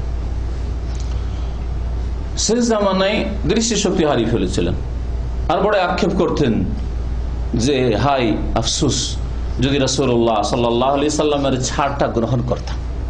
রাসূলুল্লাহ সাল্লাল্লাহু আলাইহি সাল্লাম যে বারবার নিষেধ, এত বাড়াবাড়ি করিও না, এত বেশি করিও না, কম করো, একটু কম করো নফল ইবাদতবন্দেগী, তাহাজ্জুদ একটু কম করো, এত লম্বা তাহাজ্জুদ পড়িও না, তারপরে রোজা একটু কম করো, যদি কবুল করতাম তাহলে মনে হয় এইরকম হইতো না। কিন্তু হাত ছাড়া হয়ে গেছে, আর কি দৃষ্টিশক্তি ফিরে আসবে? তা এই হচ্ছে মধ্যম পন্থা। তো এইরকমই আজকাল অনেক লোককে দেখা যায়, হঠাৎ করে দিন ইসলামে আসলো, আসার পরে এমন শক্ত হয়ে গেল, এমন শক্ত হয়ে গেল যে নফল তো আছে আছে, সুন্নত পর্যন্ত যদি থাকেন তো ভালো কথা, কিন্তু নফলের ক্ষেত্রে বাড়াবাড়ি শুধু না, এমন কিছু বোঝা শুরু করলো যেটা বড় বড় আল্লামাও বুঝেনি, যেটা বড় ইমাম আবু হানিফা, শাফি, মালিক, আহমদও বুঝেনি। এইরকম বোঝা শুরু করলো, স্বাধীনভাবে বোঝা শুরু করলো। এবার সবগুলি ইমামকে সামনে রেখে, ইমাম আবু হানিফা, শাফি, মালিক, আহমদ, ইমাম বুখারী, সবাইকে তো সামনে রাখবেন আপনি। তার আগে সাহাবায়ে কেরামদেরকে তো সামনে, তারা তো দিন ইসলাম বুঝতেন যথেষ্ট। সবাইকে সামনে, আমি বলছি না যে একজনকে সামনে রেখে আপনি অন্ধ অনুসরণ করেন, এটা বলছি না কখনো, কিন্তু সকলকে সামনে রাখেন যে তারা কিভাবে দিন ইসলাম বুঝেছেন। না, ওর চাইতে বেশি বোঝা শুরু করলো। এখন আমাকে বেরিয়ে পড়তে হবে, এখন আর বসার সময় নেই আমার, এখন রাস্তা নেমে পড়তে হবে। আর এইভাবে তো তারা বুঝেন। তাদের যুগে জুলুম অত্যাচার হতো না, তাদের যুগে শোষণ হতো না, তাদের যুগে স্বজন প্রীতি হতো না, তাদের যুগে অন্যায় হতো না। ইমাম আহমদের জুলুম অত্যাচার হয়নি, ইমাম মালিকের হাত ভেঙে দেওয়া হয়নি, জুলুম অত্যাচার হয়নি। তাদের লাখ লাখ ছাত্র ছিল, তারা তো কখনো বলেননি যে এখন ধরো আর মারো, ধরো আর মারো, উড়িয়ে দাও, বলেননি তো। তাহলে আপনি এই যে এগুলো বুঝলেন, তাহলে আপনি বেশি পরেজগার আর তারা দুর্বল ছিলেন, আপনি বেশি সাহসী আর তারা ইমানের দিক থেকে দুর্বল কাপুরুষ ছিলেন, নাউজুবিল্লাহ। আর না হইলে তারাই ঠিক বুঝেছেন, আপনি ভুল বুঝেছেন, ঠিক না? হ্যাঁ, এইরকম বাড়াবাড়ি করতে গিয়ে এক শ্রেণীর লোকেরা এইদিকে গোমরা হয়েছে, আর না হইলে আরেক রকমের গোমরা হয়েছে। কিছুদিন খুব চালালো, আর তারপরে হঠাৎ করে এই লম্বা দাড়ি রাখলো, আর কিছুদিন পরে দেখা যায় কিছুই নেই, ছাপ করে নিয়েছে। হ্যাঁ, অত লম্বা যদি না করতে পারেন, ইমান যতটা অন্তর আছে ততটা করেন। হ্যাঁ, আমি বলছি না যে ছোট করেন দাড়ি, কিন্তু কথা হচ্ছে যে এটা স্থায়ী হইতে হবে। 2, 4, 6 মাস, 1 বছর তো দাড়ি বেশ লম্বাই থাকলো, আর নামাজ আর ইবাদত বন্দেগী আর আপনার দিনের কাজ। তারপরে এমন হয়েছে দেশে গিয়ে বেদিন হয়ে গেছে, দেশে গিয়ে আর দিনের সাথে কোনো সম্পর্ক নেই। পরিবেশ যেমন উল্টো পেয়েছেন, ওখানে গিয়ে ওদের সাথে মিশে গেছেন। না, কোথায় গেল আপনার দিন, কোথায় গেল আপনার আখলাক, আমল, ইবাদত, কোথায় গেল?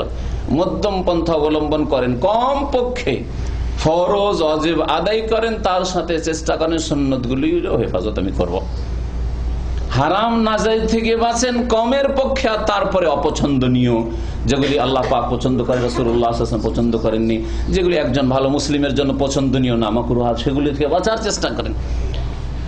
আর বাড়াবাড়ি করতে গিয়ে 2, 4, 6 মাস, 1 বছর, 2 বছর তো খুব ভালোই চললো, কিন্তু কন্টিনিউ করতে পারলেন না, গুমরাহির শিকার হয়ে গেলেন। এইরকম হয় অনেকের ক্ষেত্রে, যেটা হয়তো দেখতে পাবেন। যেই লোকগুলি বাড়াবাড়ি করতে গেছে, আমি এইরকম ইশারা ইঙ্গিত না করলে অনেক সময় বুঝতে পারবেন না। যারাই বাড়াবাড়ি অতিরঞ্জন করেছে, ঢালাহারে কুফরি ফতোয়া দেওয়া, আর এখন আর বসার সময় নেই, বেরিয়ে পড়তে হবে, 2, 4 জন তো 10 জন তৈরি হয়েছে, আর বেরিয়ে পড়ো জালেমদের বিরুদ্ধে, কাফেরদের বিরুদ্ধে, কাফের ঢালাহার ফতোয়াতে বেরিয়ে পড়ো। বেরিয়ে পড়া করতে গিয়ে করেছে কি, যদি কেউ আল্লাহ পাকের নেক বান্দা, সহি আকীদার মানুষ, তাদের দ্বীনি ভাই যদি তাদের মতের বিরোধিতা করে, তাদেরকে মিথ্যা কেস দিয়ে ফাঁসায়। কোন ইসলামে জায়েজ আছে কাউকে মিথ্যা কেস দিয়ে ফাঁসাবেন যে এরা আমাদের সাথে আছে? তারপরে শুধু তাই নয়, বরং ওদের ওপর এরা মোনাফেকির ফতোয়া দিয়ে তাদেরকে খুন করে। ওই জালেম, যাদেরকে জালেম বলছিল, ঢালাহারে কাফের ফতোয়া দিয়েছিল, ওরা থাকলো, এখন কি করলো? ধার্মিক, নেকবান্দা, সহি আকীদার মানুষ, সহি ইবাদত করে, 5 ওয়াক্ত নামাজ পড়ে, হ্যাঁ, সহি সুন্নাত মোতাবেক চলাফেরা করে, কিন্তু তাদের ওই যে বাড়াবাড়িতে অতিরঞ্জন, তাকফিরি ফতোয়ায়, আর তারপরে তাদের অস্ত্র নিজের হাতে ধরে নিতে হবে, সব স্বাধীনভাবে মারামারি করে লড়াই করব, এই ভ্রান্ত ধর্মে বিশ্বাসী না হওয়ার কারণে অন্যদের ওপর, সহি আকীদার আলেম ওলামাদের ওপর মুনাফিকের ফতোয়াবাজি, যে ওরা মুনাফিক হয়ে গেছে, এদের অন্তর ঈমান নেই, মুনাফিক সব।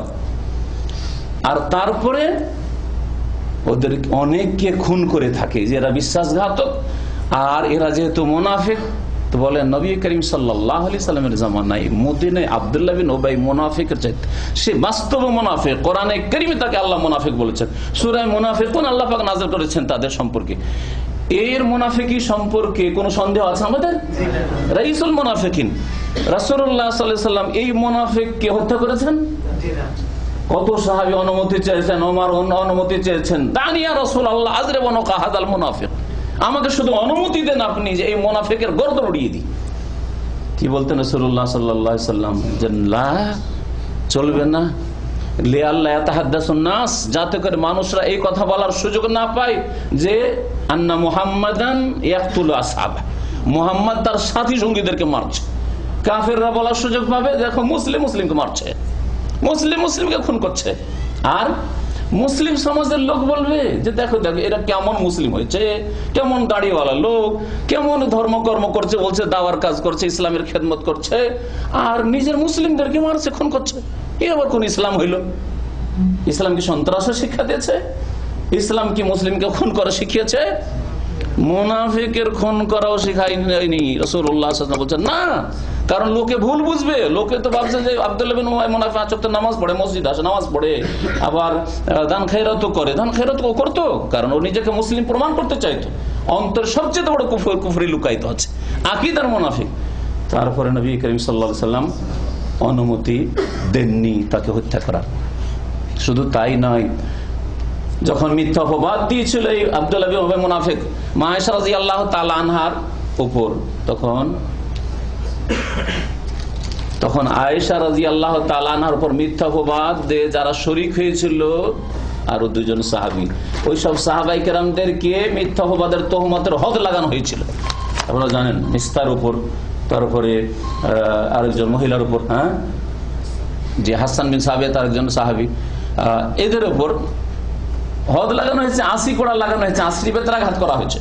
কিন্তু আব্দুল্লাহ বিন উবাই মুনাফিক যে মুখ্য ভূমিকা পালন করেছে, সূরা নূরে আল্লাহ বলছেন ওয়াল্লাযী তাওয়াল্লা কিবরাহু, যে এই ক্ষেত্রে মুখ্য ভূমিকা পালন করেছে, তার জন্য লাহু আযাবুন আযীম, তার জন্য কঠোর শাস্তি রয়েছে, বড় শাস্তি রয়েছে।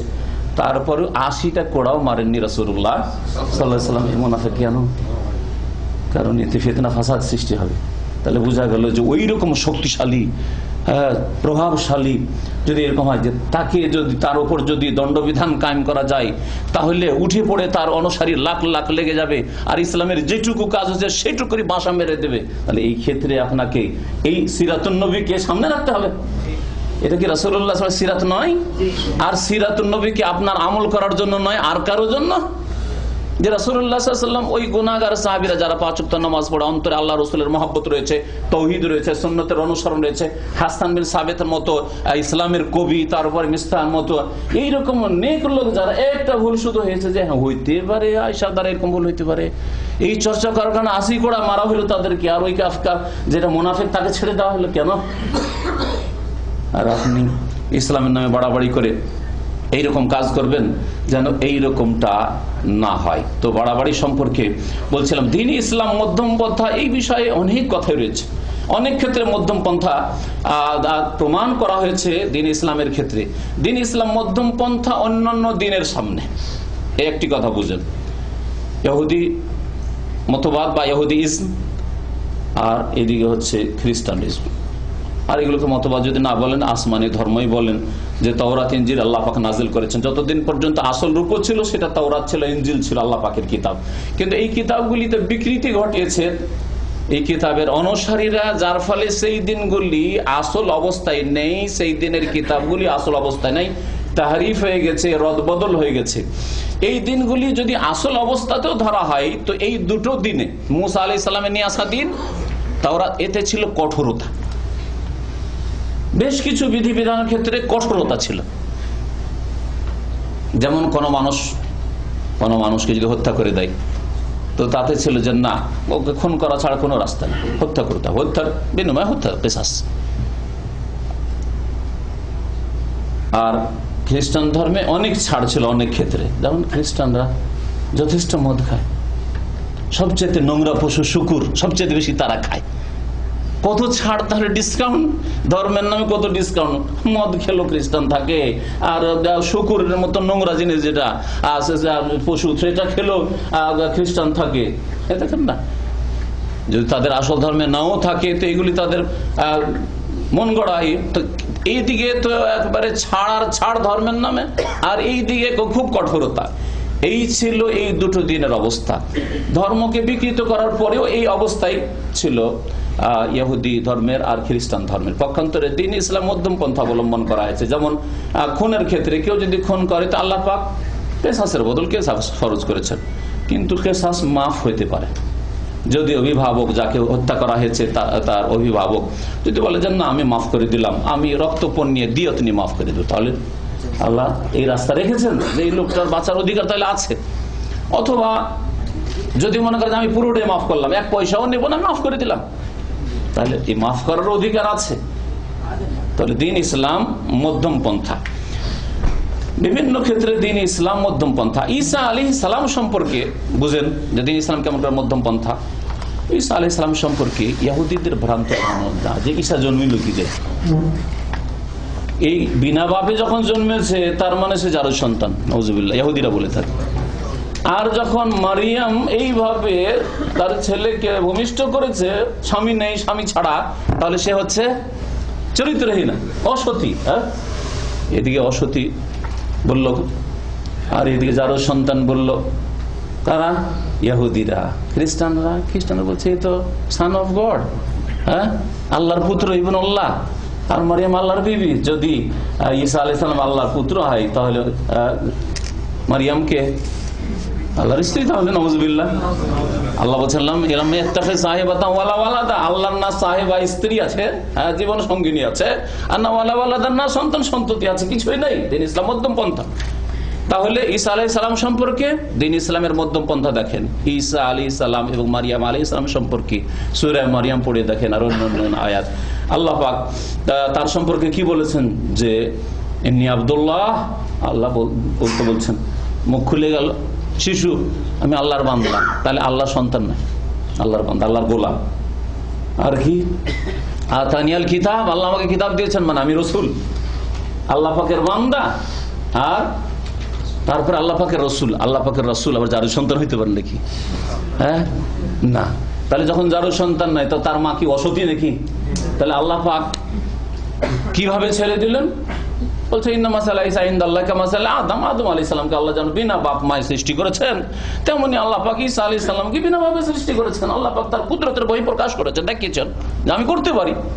স্বামী স্ত্রী মিলন ছাড়া আমি সারা পৃথিবীর মানুষ দিয়ে ভরে দিতে পারি, কিন্তু আমি করবো না। একটা সিস্টেম আল্লাহ পাক করে দিয়েছেন, 1 2 3 আদম হাওয়া আর ঈসা আলাইহিস সালাম বাদ দিয়ে বাকি আল্লাহ পাক এই সিস্টেম করে দিয়েছেন, তাই না?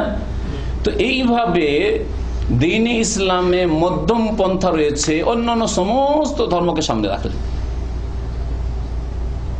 হিন্দু ধর্মে একটা যুগ ছিল যে মেয়েকে কিছু দেওয়া হইতো না, ছেলে সন্তান সব জমি জায়গা ধন সম্পদ বাপের কে নিয়ে যাবে? বাপ মায়ের, ছেলে নিয়ে যাবে, মেয়ে সন্তানে কিছু নেই। তারপরে ভারতের হিন্দুরা দেখলে যারা মেয়েরা কেন পাবে না, না সমান অধিকার, ন্যায্য অধিকার বলছেন, সমান অধিকার। এবং সমান অধিকার করে দিকে ছেলে মেয়ের ভাগ সমান। দেখেন দুটোতে কি ঘাটতি নয় বাড়তি। এইটা উজুলম, ওইটা উজুল। মেয়েকে কিছুই দেবেন না জুল, আর মেয়েকে ছেলের সমান দিবেন, এটা উজুল। মেয়ে অন্যের ঘরে চলে যাবে, আর অন্যের ঘরে গিয়ে তার ভরণ পোষণের দায়িত্ব নেই ছেলে মেয়ের, তো ছেলের সমান কেন নেবে? ছেলে সংসারে যতটা মেহনত পরিশ্রম করে এবং যে দায়িত্ব পালন করতে হয় ছেলে সন্তানকে, মেয়ে সন্তানকে তা করতে হয়। তারপরে স্বামীর ঘরে গিয়ে 1 পয়সা থেকে খরচ করা লাগে না, আল্লাহ পাক ফরজ করে তার স্বামীর ওপর সব খরচ তুমি করবে, আর ও ভাইয়ের সমান ওই বোনেও নিয়ে যাবে।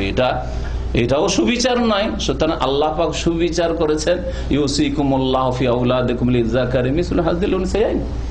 আল্লাহ পাক তোমাদেরকে ছেলে মেয়েদের ক্ষেত্রে ওসিয়ত করছেন, নির্দেশ দিচ্ছেন যে ছেলে সন্তানকে 2 মেয়ে সন্তানের সমান দেবে।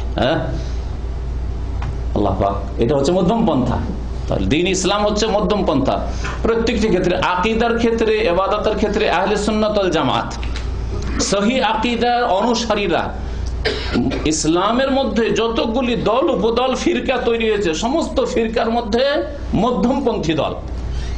এই বিষয়টি সম্পর্কে শাইখুল ইসলাম ইমাম ইবনে তাইমিয়া রাহিমাহুল্লাহ তাআলা বলছেন যে যেমন উম্মতে মুসলিমা সমস্ত ধর্মের অনুসারীদের মধ্যে মধ্যমপন্থী উম্মাত, ঠিক তেমনি আহলে সুন্নাত ওয়াল জামাত সহিহ আকীদার অনুসারীরা, সাহাবায়ে কেরাম, তাবেঈন, তাবা তাবেঈন, স্বর্ণযুগের মানুষের অনুসারীরা, তারা হচ্ছে সমস্ত ফিরকাগুলির মধ্যে মধ্যমপন্থী। আমাদের মধ্যে বাড়াবাড়িও নেই আর ঘাটতিও নেই, যেমন অন্যান্য ফিরকায় রয়েছে। আকীদার ক্ষেত্রে একটি বিষয়কে যদি বোঝানো হয় তো যথেষ্ট সময়ের প্রয়োজন রয়েছে, আর সময়ের শেষ দিকে আমাদের সম্মানিত শেখ এসে পৌঁছে গেছেন। সুতরাং সেই বিষয়গুলি সম্পর্কে আমি শুধু সংক্ষেপে বলছি। একটি বিষয় হচ্ছে তকদিরের ক্ষেত্রে, ভাগ্যের ক্ষেত্রে। আজকাল অনেকে ভাগ্যকে অস্বীকার করে, ভাগ্যকে অস্বীকার করে। আবার অনেকে বলে যে না, ভাগ্যে যখন সবকিছু লিখাই আছে তাহলে আমি ভালো করি আর মন্দ করি, যেটা হওয়ার তো হয়েই গেছে। দুটোই গুমরাহি, দুটোই গুমরাহি। আপনি কি পাথরের মতো? পাথরকে এখানে যদি রেখে চলে যান আর কিয়ামত পর্যন্ত কেউ যদি হাত না লাগে, কিয়ামত পর্যন্তই পাথর এখানেই থাকবে, তাই না? আপনি কি তেমনি? হ্যাঁ, তা তো না। তাহলে আপনার মধ্যে স্বাধীনতা রয়েছে, ক্ষমতা রয়েছে, কিন্তু আপনার ক্ষমতার উপর আল্লাহ পাকের ক্ষমতা রয়েছে। তকদিরও লেখা আছে আর আপনার স্বাধীনতাও রয়েছে, মধ্যম পন্থা। তকদির একদল অস্বীকার করেছে, কাদরিয়া যারা অস্বীকার করেছে, আর আরেক দল জাবরিয়া বলছেন না না না, আমরা হচ্ছে পাথরের মতো। আল্লাহ যখন ভাগ্যে লিখিয়ে দিয়েছেন, ধর্মের ক্ষেত্রে শুধু ভাগ্যের দোহাই পড়েন, দুনিয়ার ক্ষেত্রে কেন ভাগ্যের দোহাই দেন না? আরে তকদির তো আল্লাহ শুধু জান্নাত আর জাহান্নাম আর ওই নামাজ রোজাটাই শুধু তকদিরে লেখা আছে এটা তো নয়। আপনার রুজি রোজগার, রিয়াল ডলারটাও তো তকদিরে লেখা আছে। তো নামাজ রোজার ক্ষেত্রে, জান্নাত হাসিলের ক্ষেত্রে তকদিরে দোহাই দিবেন দিয়ে নামাজ পড়বেন না, বলে যেটা আছে ভাগ্যে তো হবেই, হয়েই গেছে। তাই তাহলে রুজির ক্ষেত্রে তো যেটা আছে ভাগ্য হয়ে গেছে, তো বাড়িতে থাকলে তো রিয়াল পৌঁছে যেত। এই কথা কেন বিশ্বাস করেন না? বিদেশে কেন এসছেন? দুনিয়ার ক্ষেত্রে সজাগ, কিন্তু আখিরাতের ক্ষেত্রে গুমরাহি, শয়তানের শিকার। এর একটি তকদিরের বিষয় ছিল। দ্বিতীয় বিষয় হচ্ছে ইমানের ক্ষেত্রে।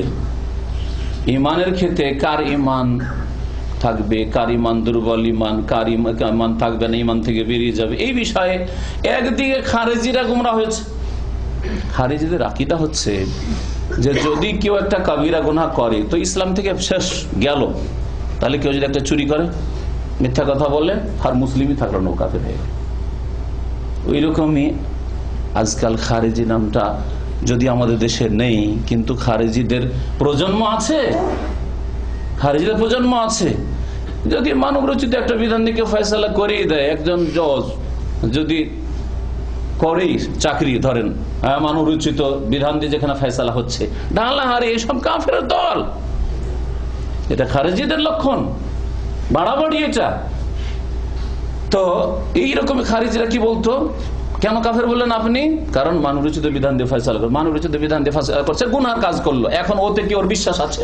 ও যদি বলে না আমি কোরআনে শাসনে বিশ্বাসী নয়, আমি এই পশ্চিম আইনে বিশ্বাসী, তাহলে সেটা আলাদা কথা, সেই ক্ষেত্রে ঠিক আছে। তারপর আপনার ছোট মুখে বড় বড় কথা বলা, আপনার এই ফতোয়া দেওয়ার অধিকার না। ফতোয়া দেবেন বড় বড় ওলামায়ে কেরামরা, দেশে যারা বড় বড় ওলামায়ে কেরাম তারা, আপনি কেন ফতোয়া দেবেন? আর আপনি কোন ফতোয়া দিয়ে আপনি নিজে শুরু করে দিবেন কিছু করতে?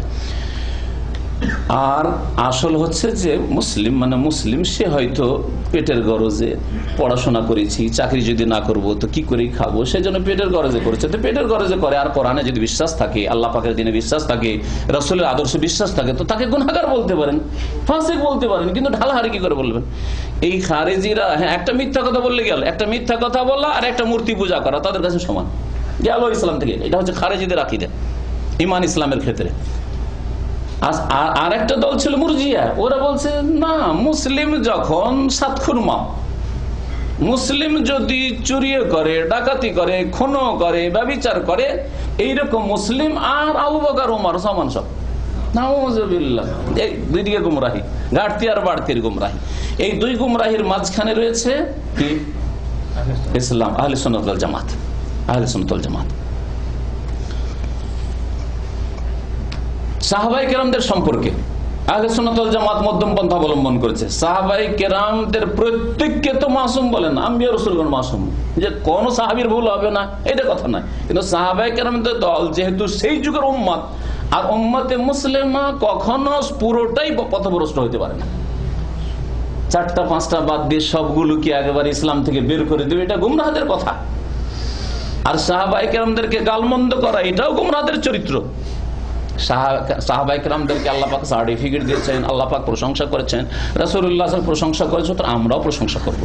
কিন্তু তারা ব্যক্তি পর্যায়ে ছোটখাটো ভুলের ঊর্ধ্বে নয়, বরং বড় ভুলও কখনো হয়ে যেতে পারে। কিন্তু তাদের ভুলের সামনে তাদের এত বেশি নেকি রয়েছে, এত বেশি ইখলাস রয়েছে, এত বেশি ঈমান আমল রয়েছে যে সেগুলি সামান্য। কোথায় তারা আর কোথায় আমরা? এইরকম শ্রদ্ধা আহলে সুন্নাত ওয়াল জামাতের আমাদের রয়েছে। কিন্তু এই ক্ষেত্রে দুটো দল গুমরাহ হয়েছে। এক দল গুমরাহ হয়েছে, তারা গালমন্দ করে, ইসলাম থেকে বের করে দিয়েছে, দু চার পাঁচটা বাদ দিয়ে বাকিগুলোকে। এই একদল গুমরাহ বাড়াবাড়ি করে, আর আরেক দল আরেক বাড়াবাড়ি করেছে, যে তারা রাসূলুল্লাহ সাল্লাল্লাহু আলাইহি ওয়াসাল্লামের ওই সব সাহাবায়ে কেরাম যারা আহলে বাইত রাসূলুল্লাহ বংশধর, তাদের সম্পর্কে শত্রুতা বিদ্বেষ রেখেছে, যে কোনো দুনিয়ার গরজে হোক না কেন। এরাও গোমরা হয়েছে, যাদেরকে নাসেবি বলা হয়েছে আকীদার কিতাবাদিতে। তো এই ছিল সাহাবায়ে কেরামদের সম্পর্কে মধ্যম পন্থা অবলম্বন আহলে সুন্নাত ওয়াল জামাতের, যে আমরা তাদেরকে মাসুম বলবো না। এইরকমই রাসূলুল্লাহ বংশধর আলী রাদিয়াল্লাহু তাআলা হোক, আর হাসান হোসেন হোক, আর ফাতেমা হোক, তাদেরকে আমরা বলবো না জিনিস পাপ। তাদেরকে বলবো যে তাদের মধ্যে খোদাই গুণ ছিল, উলুহিয়াতের গুণ ছিল, এগুলো শিরকি আকীদা। আমাদের দেশের যারা কাঠের কাজ করে, ছুতার মিস্ত্রি, বড় বড় ভারী কাঠ যখন উঠায় তখন শিরকি কুফরি কথা বলে, শুনেছেন? হ্যাঁ, এরা বাড়াবাড়ি করেছে, আল্লাহর গুণ তাদেরকে দিয়েছে। আমরা ওইটাও করি না আহলে সুন্নাত ওয়াল জামাত, আর তাদের সম্পর্কে আমরা মহব্বত রাখি, সামান্য কোন রকমের ঘৃণাও রাখি না। হ্যাঁ, তো এই দুটোর মাঝখানে হচ্ছে আহলে সুন্নাত ওয়াল জামাত। আমাদের দেশের ক্যালেন্ডারগুলি দেখেছেন, কারণ আমাদের দেশে রোগের চিকিৎসা করতে হবে, বাস্তবে চিকিৎসা করতে হবে। আমাদের দেশের ক্যালেন্ডারে দেখবেন 5টা নাম লেখা থাকে, 5টা নাম, 5 55 বলবে, হ্যাঁ হ্যাঁ 5 55, আলী, ফাতেমা, হাসান, হোসেন, কয়টা হইল? 4টা হলো, আর মোহাম্মদ। 5টা, এগুলো হচ্ছে পবিত্র দেহ, সেই জন্য ওই ঘরে ক্যালেন্ডারে লাগানো থাকবে, ঘরে বরকত থাকবে। শিরকি আকীদা নয়। যদি আর যারা এটা করছে হয় অন্ধ হয়ে, অন্ধ অনুসরণে, যে এই নামগুলি ক্যালেন্ডারে থাকে আমরাও দিয়ে দিলাম, তাই অজ্ঞ জাহেল। আর যদি জেনে বুঝে করে যে এই 5টা পবিত্র দেহ, সুতরাং এই 5টা নাম যদি কোনো ক্যালেন্ডারে থাকে তো এই ঘরে বরকত হবে, ইত্যাদি ইত্যাদি, তাহলে শিরকি আকীদা, তাই না? আহলে সুন্নাত ওয়াল জামাতের মাঝামাঝি। এইরকমই ওলামাদের ক্ষেত্রে আহলে সুন্নাত ওয়াল জামাত মধ্যম পন্থা অবলম্বন করে। ওলামাদের অন্ধ অনুসরণ করেন, অন্ধ তাকলিদ। এমন অন্ধ অনুসরণ করলেন, সহিহ হাদিস পেশ করা হচ্ছে, আর আপনি ইমামের কথা, আলেমের কথা, এত বড় বড় আলেম, এই কথাও পেশ করবেন, এটা আহলে সুন্নাতের তরিকা নাই। যখন আপনার জন্য সত্য স্পষ্ট হয়ে গেছে যে এটাই হচ্ছে কোরআন এবং হাদিস, এটা হচ্ছে দলিল ভিত্তিক কথা, তো কোন আলেমের অন্ধ অনুসরণ করা জায়েজ না। আর একটা ঘাটতি হচ্ছে আরেক দলের, যে আলেমের কোনো কদর মর্যাদাই নেই। আলেমও যেমন 30 বছর মাদ্রাসা পড়ে বুঝে, আমিও 3 হরফ পড়ে বাংলা ভাষা বুঝি, আমি যথেষ্ট বুঝি। এখন আলেমের ফতোয়ার কি দরকার? হাদিস নেবো আর ফতোয়া দেবো, একটা হাদিস পড়বো বাংলায় আর ফতোয়া দেবো। আরবি একটা গ্রামারও বুঝে না, আরবির অর্থ বুঝে না, সাহাবায়ে কেরামদের আদর্শ বুঝে না, কিছুই বুঝে না, মানে বোঝে না, আর ফতোয়া দেয় বাংলা পড়ে। তো আহলে সুন্নাত ওয়াল জামাত দুটোই সাপোর্ট করে, মধ্যম পন্থা অবলম্বন করতে হবে। আলেমদের থেকে অবশ্যই উপকৃত হইতে হবে, কিন্তু তাদেরকে নবী রাসূলের কোন গুণ আমরা দেব না। এই ক্ষেত্রে ইমাম ইবনে আসাকির রাহমাতুল্লাহ আলাইহি খুব সুন্দর কথা বলেছেন, সেই জন্য সেই কথাটি এখানে বলতে চাইছি। তিনি বলছেন যে, শুনে রাখো, এলাম ইয়া আখি ওয়াফাকানিল্লাহ ওয়া ইয়াক, হে ভাই, হে মুসলিম ভাই, শোনো, আল্লাহ যেন তোমাকেও তৌফিক দান করে, আমাকেও তৌফিক দান করে। শুনে রাখো যে ইন্না লুহুমাল উলামায়ে মাসমুমাহ, আলেম ওলামাদের গোশত হচ্ছে বিষাক্ত। অর্থাৎ আলেম ওলামাদের যদি গীবত করো, কোনো কদর মর্যাদা না করো, তাহলে এটা যে বিষাক্ত, বিষ খাওয়া তোমার, তাহলে তাদের কদর অবশ্যই হইতে হবে। আর তাদেরকে লাঞ্ছিত অপদস্থ করব এইরকম অসৎ নিয়ত না থাকে। কিন্তু এটাও নয় যে খাতায় বুজুর্গান গেরেফতান খাতা আস্ত। ফার্সিতে আমাদেরকে অনেক ভুল কথা শিখিয়েছে। ফার্সি এটা প্রবাদ যে বড়দের বুজুর্গানের দিনের ভুল ধরাও ভুল। আমি বলি এই কথাটাও ভুল, তাই না? কথা ভুল। যদি মানহানি করার জন্য করে তাহলে ভুল, কিন্তু মানহানি না, জাতিকে সতর্ক করার জন্য যদি করা হয়, আর তার এই ভুল দ্বারা জাতির ক্ষতির আশঙ্কা থাকে, তাহলে আমি বলবো। আর না হইলে একজন আলেমের যদি ব্যক্তিগত একটা ভুল থাকে, ফজরে উঠতে পারে না, একদিন উঠতে পারেনি, 2 দিন উঠতে পারেনি, আপনি প্রতিবেশী, আর শুরু করলেন, আরে এই আলেমের কি দর শুনতে যাবেন, আমি ওর পাশে বাস করি, মসজিদে ফজরে পাই না, 2-4-5 দিন মাসে পাই না। মানহানি করার উদ্দেশ্য কি? তার ব্যক্তি জীবনের এটা ভুল। এর মাধ্যমে ওই আলেমের এলম থেকে দূরে সরিয়ে দিলেন মানুষকে। কোন আলেমের যদি ব্যক্তি চরিত্রে ভুল থাকে, যার দ্বারা অন্যের ক্ষতি আশঙ্কা না থাকে, ধরেন দাড়ি ছোট ছোট আছে, অনেক আলেমদের এরকম আছে, দাড়ি ছোট ছোট আছে, অথবা টাকার নিচে কাপড় আছে। এই আলেমের কাছে কি শিখবে তুমি? এর কাছে পাবেই বা কি? অথচ ভালো আলেম, টাকার নিচে কাপড়, নিজের ছেলেদেরকে কলেজ ইউনিভার্সিটিতে পড়ায়, একটা মাদ্রাসা পড়ে আলেম করলো না, ওর কাছে আবার কি শিকার আছে? কথাটা ভুল হইলো না ঠিক হলো? ঠিক হলো না? মোটেই ঠিক না। আরে ও যদি ওর আমলে ভুল থাকে, ছেলে মেয়েকে কলেজ ইউনিভার্সিটি ডাক্তার ইঞ্জিনিয়ার বানায়, তার এলিম তো ও তো আপনাকে বলেনি যে আপনি দিন শিখায়েন না, হতে পারে পারেনি, সে হতে পারে ছেলেদের সামলাতে পারেনি, অথবা তার স্ত্রীর সাথে তার অনেক সময় এরকম সমস্যা হতে পারে, পারিবারিক সমস্যা হতে পারে, বিভিন্ন রকম সমস্যা হতে পারে, অথবা দুনিয়ার ক্ষেত্রে আমলে তার ত্রুটি হতে পারে, আপনার তো ক্ষতি করে নাই। সুতরাং আলেমদের ক্ষেত্রে আমাদেরকে মধ্যম পন্থা অবলম্বন করতে হবে, না হলে আল্লাহ পাক এই ক্ষেত্রেও হিসাব নেবেন। অতিরঞ্জন বাড়াবাড়ি অন্ধভক্ত হবেন না, আর আলেমদের বিরুদ্ধে ঘৃণাও ছড়াবেন না, যাতে ব্যক্তি জীবনের দোষ তার দ্বারা আমাদের ক্ষতিও হয় না। এইরকমই শাসকদের ক্ষেত্রে মুসলিম শাসক যদিও গুনাহগার, আর অধিকাংশই হয়তো এরকম, কেউ মাসুম না, আর ওই খেলাফতের যুগ নেই যে আবু বকর, ওমর, ওসমান, আলী পাবেন কি? পাবেন না। তাহলে ভুল ত্রুটি থাকবে, তাই বলে তাদের বিরুদ্ধে বাড়াবাড়ি করবেন। আল্লাহ বলছেন যে বৈধ কাজে তাদের আনুগত্য করো, উলিল আমরে মিনকুম, তোমাদের যারা দায়িত্বশীল ওলামাও হতে পারে আর সরকারও হতে পারে, তাদের আনুগত্য করো, কিন্তু ভুল কাজ আনুগত্য করবেন না। আপনাকে যদি বৈধ কাজ বলে, ধরেন আমাদের দেশের সিগন্যাল আছে না, রেড সিগন্যাল, মানব রচিত বিধান দিয়ে এরা দেশ চালায়, এদের রেড সিগন্যাল মানি না, আমি রেড সিগন্যালে গাড়ি চালাবো, চলবে না, এটা আপনার জন্য জায়েজ নয়। আপনাদের কল্যাণের জন্য, জনসাধারণ কল্যাণের জন্য বৃহৎ স্বার্থে আইনগুলি করা হয়েছে, তার মানে মেনে চলতে হবে, দেশের আইন মেনে চলতে হবে। কিন্তু ভুল আইন যদি আল্লাহ না করে ইসলামের বিরুদ্ধে একটা আইন তৈরি হয়েছে যে ছেলে মেয়েকে আমরা কি করব, সমান করব, যেমন ভারতে হিন্দুরা করছে, আমরা ছেলে মেয়েকে সমান ভাগ দেবো, মানবেন নাকি? না, মানবো না, কারণ আল্লাহ পাক ফয়সালা করেছে, তোমার ফয়সালা কেন মানবো? সেই ক্ষেত্রে হাত টেনে নিতে হবে। কিন্তু তাই বলে এই নাই যে আমরা এখন রাস্তায় বেরিয়ে যাব আর মারবো, ধরবো, মারবো না হয় মরবো না, এটা করার জন্য খলিফার প্রয়োজন হয়েছে। আচ্ছা বলুন তো, যখন যে খলিফা থেকেছেন আবু বকর রাদিয়াল্লাহু তাআলা আনহুর জামানায় হোক, আর ওমরের জামানায় হোক, আর ওসমানের জামানায়, আলীর জামানায় হোক, খলিফা ছাড়া কোন সাধারণ আশরা মুবাশশারা একজন সাহাবী খলিফার বিনা হুকুমে জিহাদে বেরিয়ে চলে গেছেন, এরকম হয়েছে?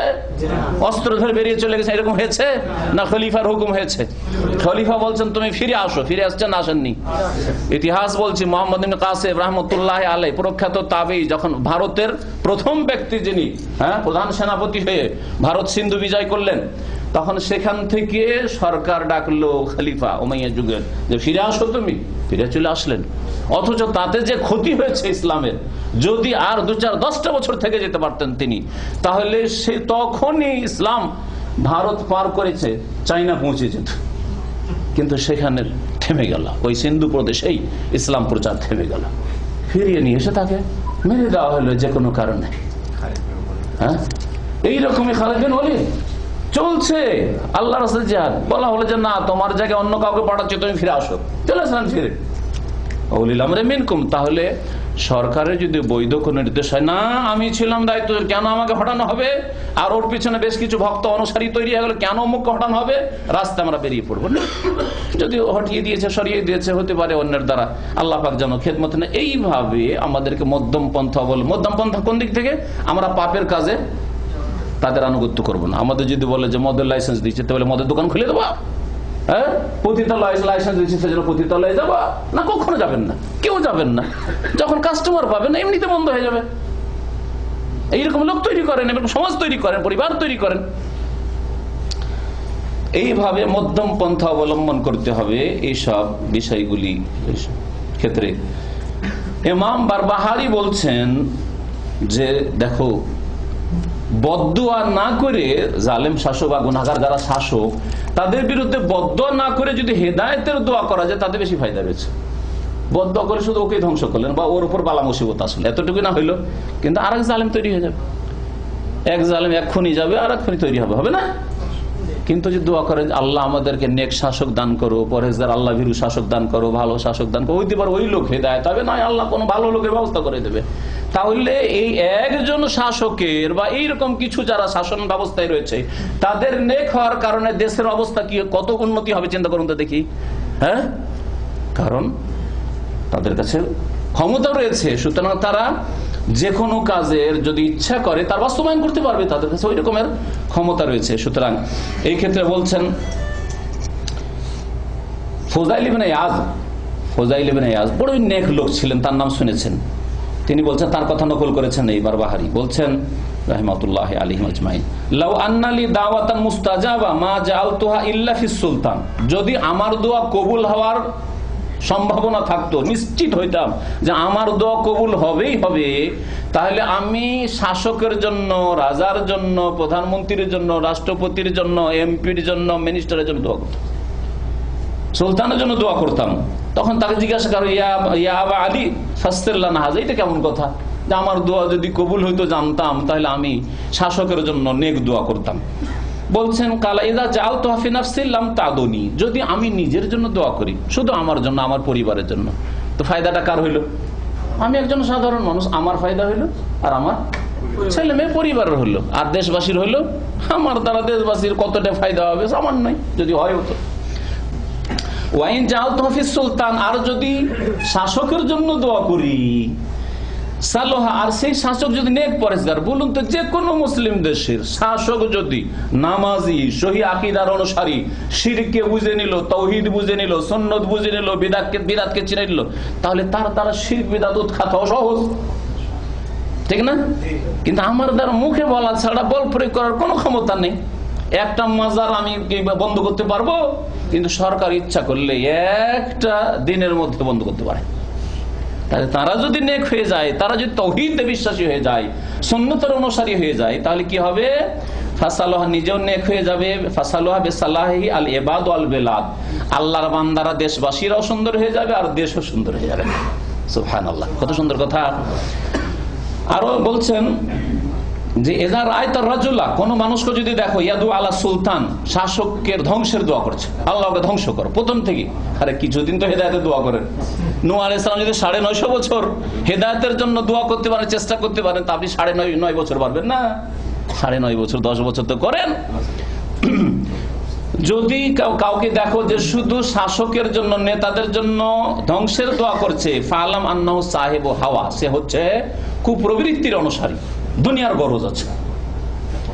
ওয়াইদার আয়তার রাজুল ইয়াদুল সুলতান, আর যদি কোনো মানুষকে দেখো যে শাসকের নেক হওয়ার জন্য দোয়া করছে, আল্লাহ এই শাসককে নেক বানিয়ে দাও, হেদায়েত করো, নামাজি বানিয়ে দাও, সহি আকীদার অনুসারী করে দাও, সহি আকীদার সহযোগী বানিয়ে দাও, সাহায্যকারী বানিয়ে দাও। বলছেন ফালাম, তাহলে জেনে রাখো আন্নাহু সাহিবু সুন্নাহ, তাহলে সে সুন্নতের অনুসারী ইনশাআল্লাহ, আল্লাহ চাইলে সে সুন্নতের অনুসারী। এইভাবে আমলের ক্ষেত্রে, ইবাদত বন্দেগীর ক্ষেত্রে আহলে সুন্নাত ওয়াল জামাত পবিত্রতার ক্ষেত্রেও মধ্যম পন্থা অবলম্বন করে। এই জন্য ওযুর ক্ষেত্রে দেখেন, ওযুতে এমন করবেন না যে একটু জায়গা পায়ের হাতের যদি শুকনো থেকে যায় ওযু হবে, হবে না। আবার যদি 3 বারের বেশি 5 বার 7 বার ধুইতে আছেন নাকি হবে না, কোনো হবে? বাড়াবাড়ি করলেন। হ্যাঁ, নামাজের ক্ষেত্রে বাড়াবাড়ি করবেন না, ঘাটতি করবেন না, নামাজের তরিকাতেও আর টাইম টেবিলেও, তারপরে সংখ্যাতেও, তাই না? যেমন 4 ওয়াক্ত নামাজ পড়লে আপনি সত্যিকার মুসলিম হইতে পারবেন না, তেমনি 6 ওয়াক্ত পড়লে বিদাতি হবেন, তাই না? ওই রকমই নামাজ যদি তাড়াহুড়া করে পড়েন তাহলে ঘাটতি করলেন। এমন তাড়াহুড়া করে যে পাখির ঠোকর দাম, কাকের ঠোকর দেওয়ার মতো নামাজ পড়লে নামাজ কবুল হবে না। আর যদি নামাজ এমন করে পড়েন, নামাইতে দিয়ে শুরু করলেন ট্রিপল বিদাত দিয়ে, ইক্তাদাইতু বিহাযাল ইমাম দিয়ে শুরু করলেন, যায় নামাজের দোয়া শুরু করলেন, ওইদিকে মোনাজাত না হলে উঠবেন না, যতই পেশাব পায়খানা লাগুক, আর গাড়ি ছুটে যাক, আর প্লেন ছুটে যাক, আর মোনাজাত না হলে উঠছি না মসজিদ থেকে, বাড়াবাড়ি করলেন। তাহলে ইবাদত বন্দেগীর ক্ষেত্রে দ্বীন ইসলাম এর ক্ষেত্রে আহলে সুন্নাত ওয়াল জামাত মধ্যম পন্থা অবলম্বন করে।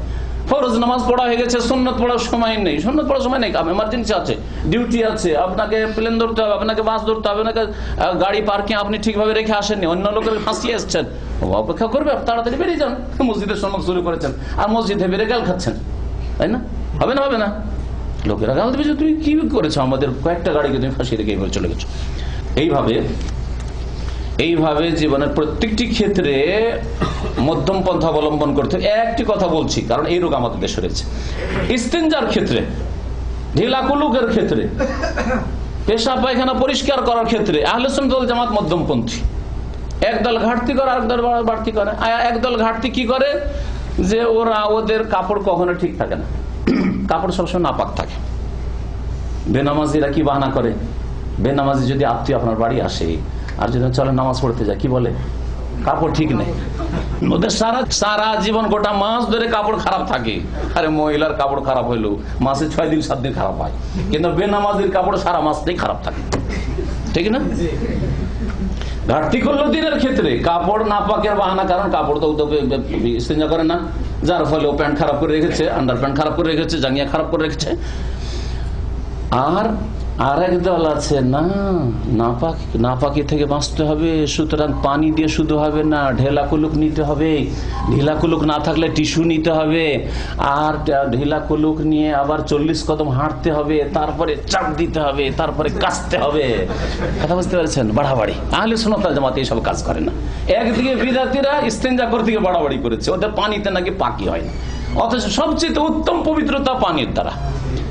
আর কোবাবাসী সম্পর্কে যে কথা লোকেরা বলে থাকে ওটা দুর্বল কথা, যে ওরা ঢেলা ব্যবহার করতো, পাথর, তারপরে পানি ব্যবহার করতো। ঠিক নয় এই হাদিস, আল্লাহ বলেছেন। বরং সহি হচ্ছে যে তারা পানি ব্যবহার করত। তাহলে পানির যদি ব্যবস্থা থাকে পর্যাপ্ত পরিমাণে, তাহলে পানি দিয়ে আপনি পেশাব পায়খানা সাফ করবেন, ইস্তেঞ্জা করবেন, ঢেলা কুলুকের কোনো প্রয়োজন নেই। তবে মাঝে মধ্যে কখনো যদি দেখেন যে নাপাকিটা হালকা করার জন্য আপনি করছেন, সেটা আলাদা কথা। কিন্তু নিয়ম বানিয়ে নিয়েছেন আপনি, বাথরুম, পাকা বাথরুম, তারপর ঢেলা কুলুক নিয়ে যাবেন, তারপর টিস্যু নিয়ে যে এমন নোংরা করে রাখছে যে বাথরুমে যাওয়া যায় না টিস্যুতে, কারণ অন্য টিস্যু দেখলে অরুচি হবে, কি আছে না আছে আল্লাহ পাক জানে। এই টিস্যু দিয়ে বাথরুম খারাপ করা, ঢেলা গুলুক দিয়ে বাথরুম খারাপ করা, এগুলো বেদাতি তরিকা। আহলে সুন্নাত ওয়াল জামাত এসব কাজ করে। আর ঘাটতিও করে না যে সবসময় কাপড় খারাপ থাকবে, ওইরকম কাজও করে না।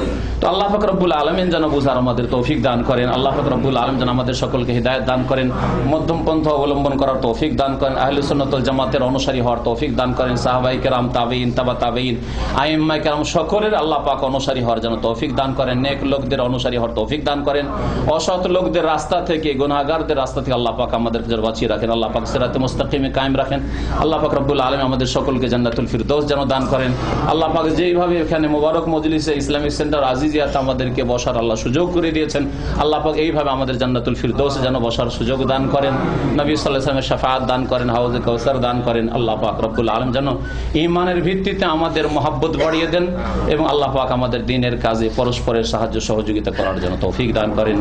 আর শেষখানে আল্লাহ পাকের কাছে দোয়া, আল্লাহ আপনাদেরকে জাযায়ে খায়ের যেন দান করেন, আর আল্লাহ পাক রব্বুল আলামিন আপনাদের নেক আমল যেন কবুল করেন। আর এই ইসলামিক সেন্টার জেনে নিলেন আপনারা সাপ্তাহিক প্রোগ্রামে শুক্রবারে হয়, যেমন শাইখ বললেন হাফিজাহুল্লাহ তাআলা, শুক্রবারে আপনারা আসবেন, সকাল 9টা বা 9:30 থেকে শুরু হয়, আর তারপরে আসর পর্যন্ত চলে সম্ভবত।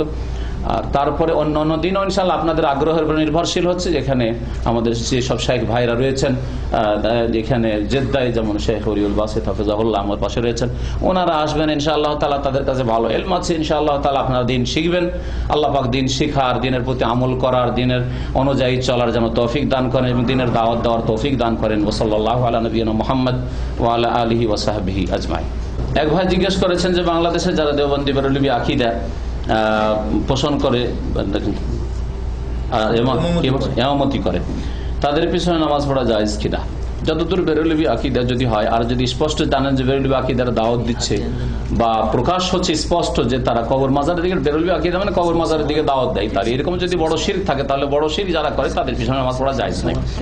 আর বাকি দেওবন্দি ভাইরা বা অন্যান্য যেসব ভাইরা রয়েছে যাদের মধ্যে বেশ কিছু বিদআত রয়েছে অথবা এরকম ভুলভ্রান্তি রয়েছে, ইনশাআল্লাহ তাআলা যে কোনো গুনাহগার বা বিদআতের গুনাহ থাক অথবা ফাসিকের গুনাহ থাক, ফাসিকের গুনাহ, কারো টাকনা নিচে যদি কাপড় থাকে, কারো দাড়ি না থাকে, কেউ যদি ধূমপান করে আর আপনার সামনে ইমামতি করে, তো ওর পিছনে নামাজ পড়বেন না? অবশ্যই নামাজ পড়বেন। ঠিক তেমনি কেউ যদি বিদআত করে, নওয়াইতের বিদআত করে, আর অন্যান্য বিদআত, মোনাজাতের বিদআত করে, তাদের পিছনে নামাজ হবে।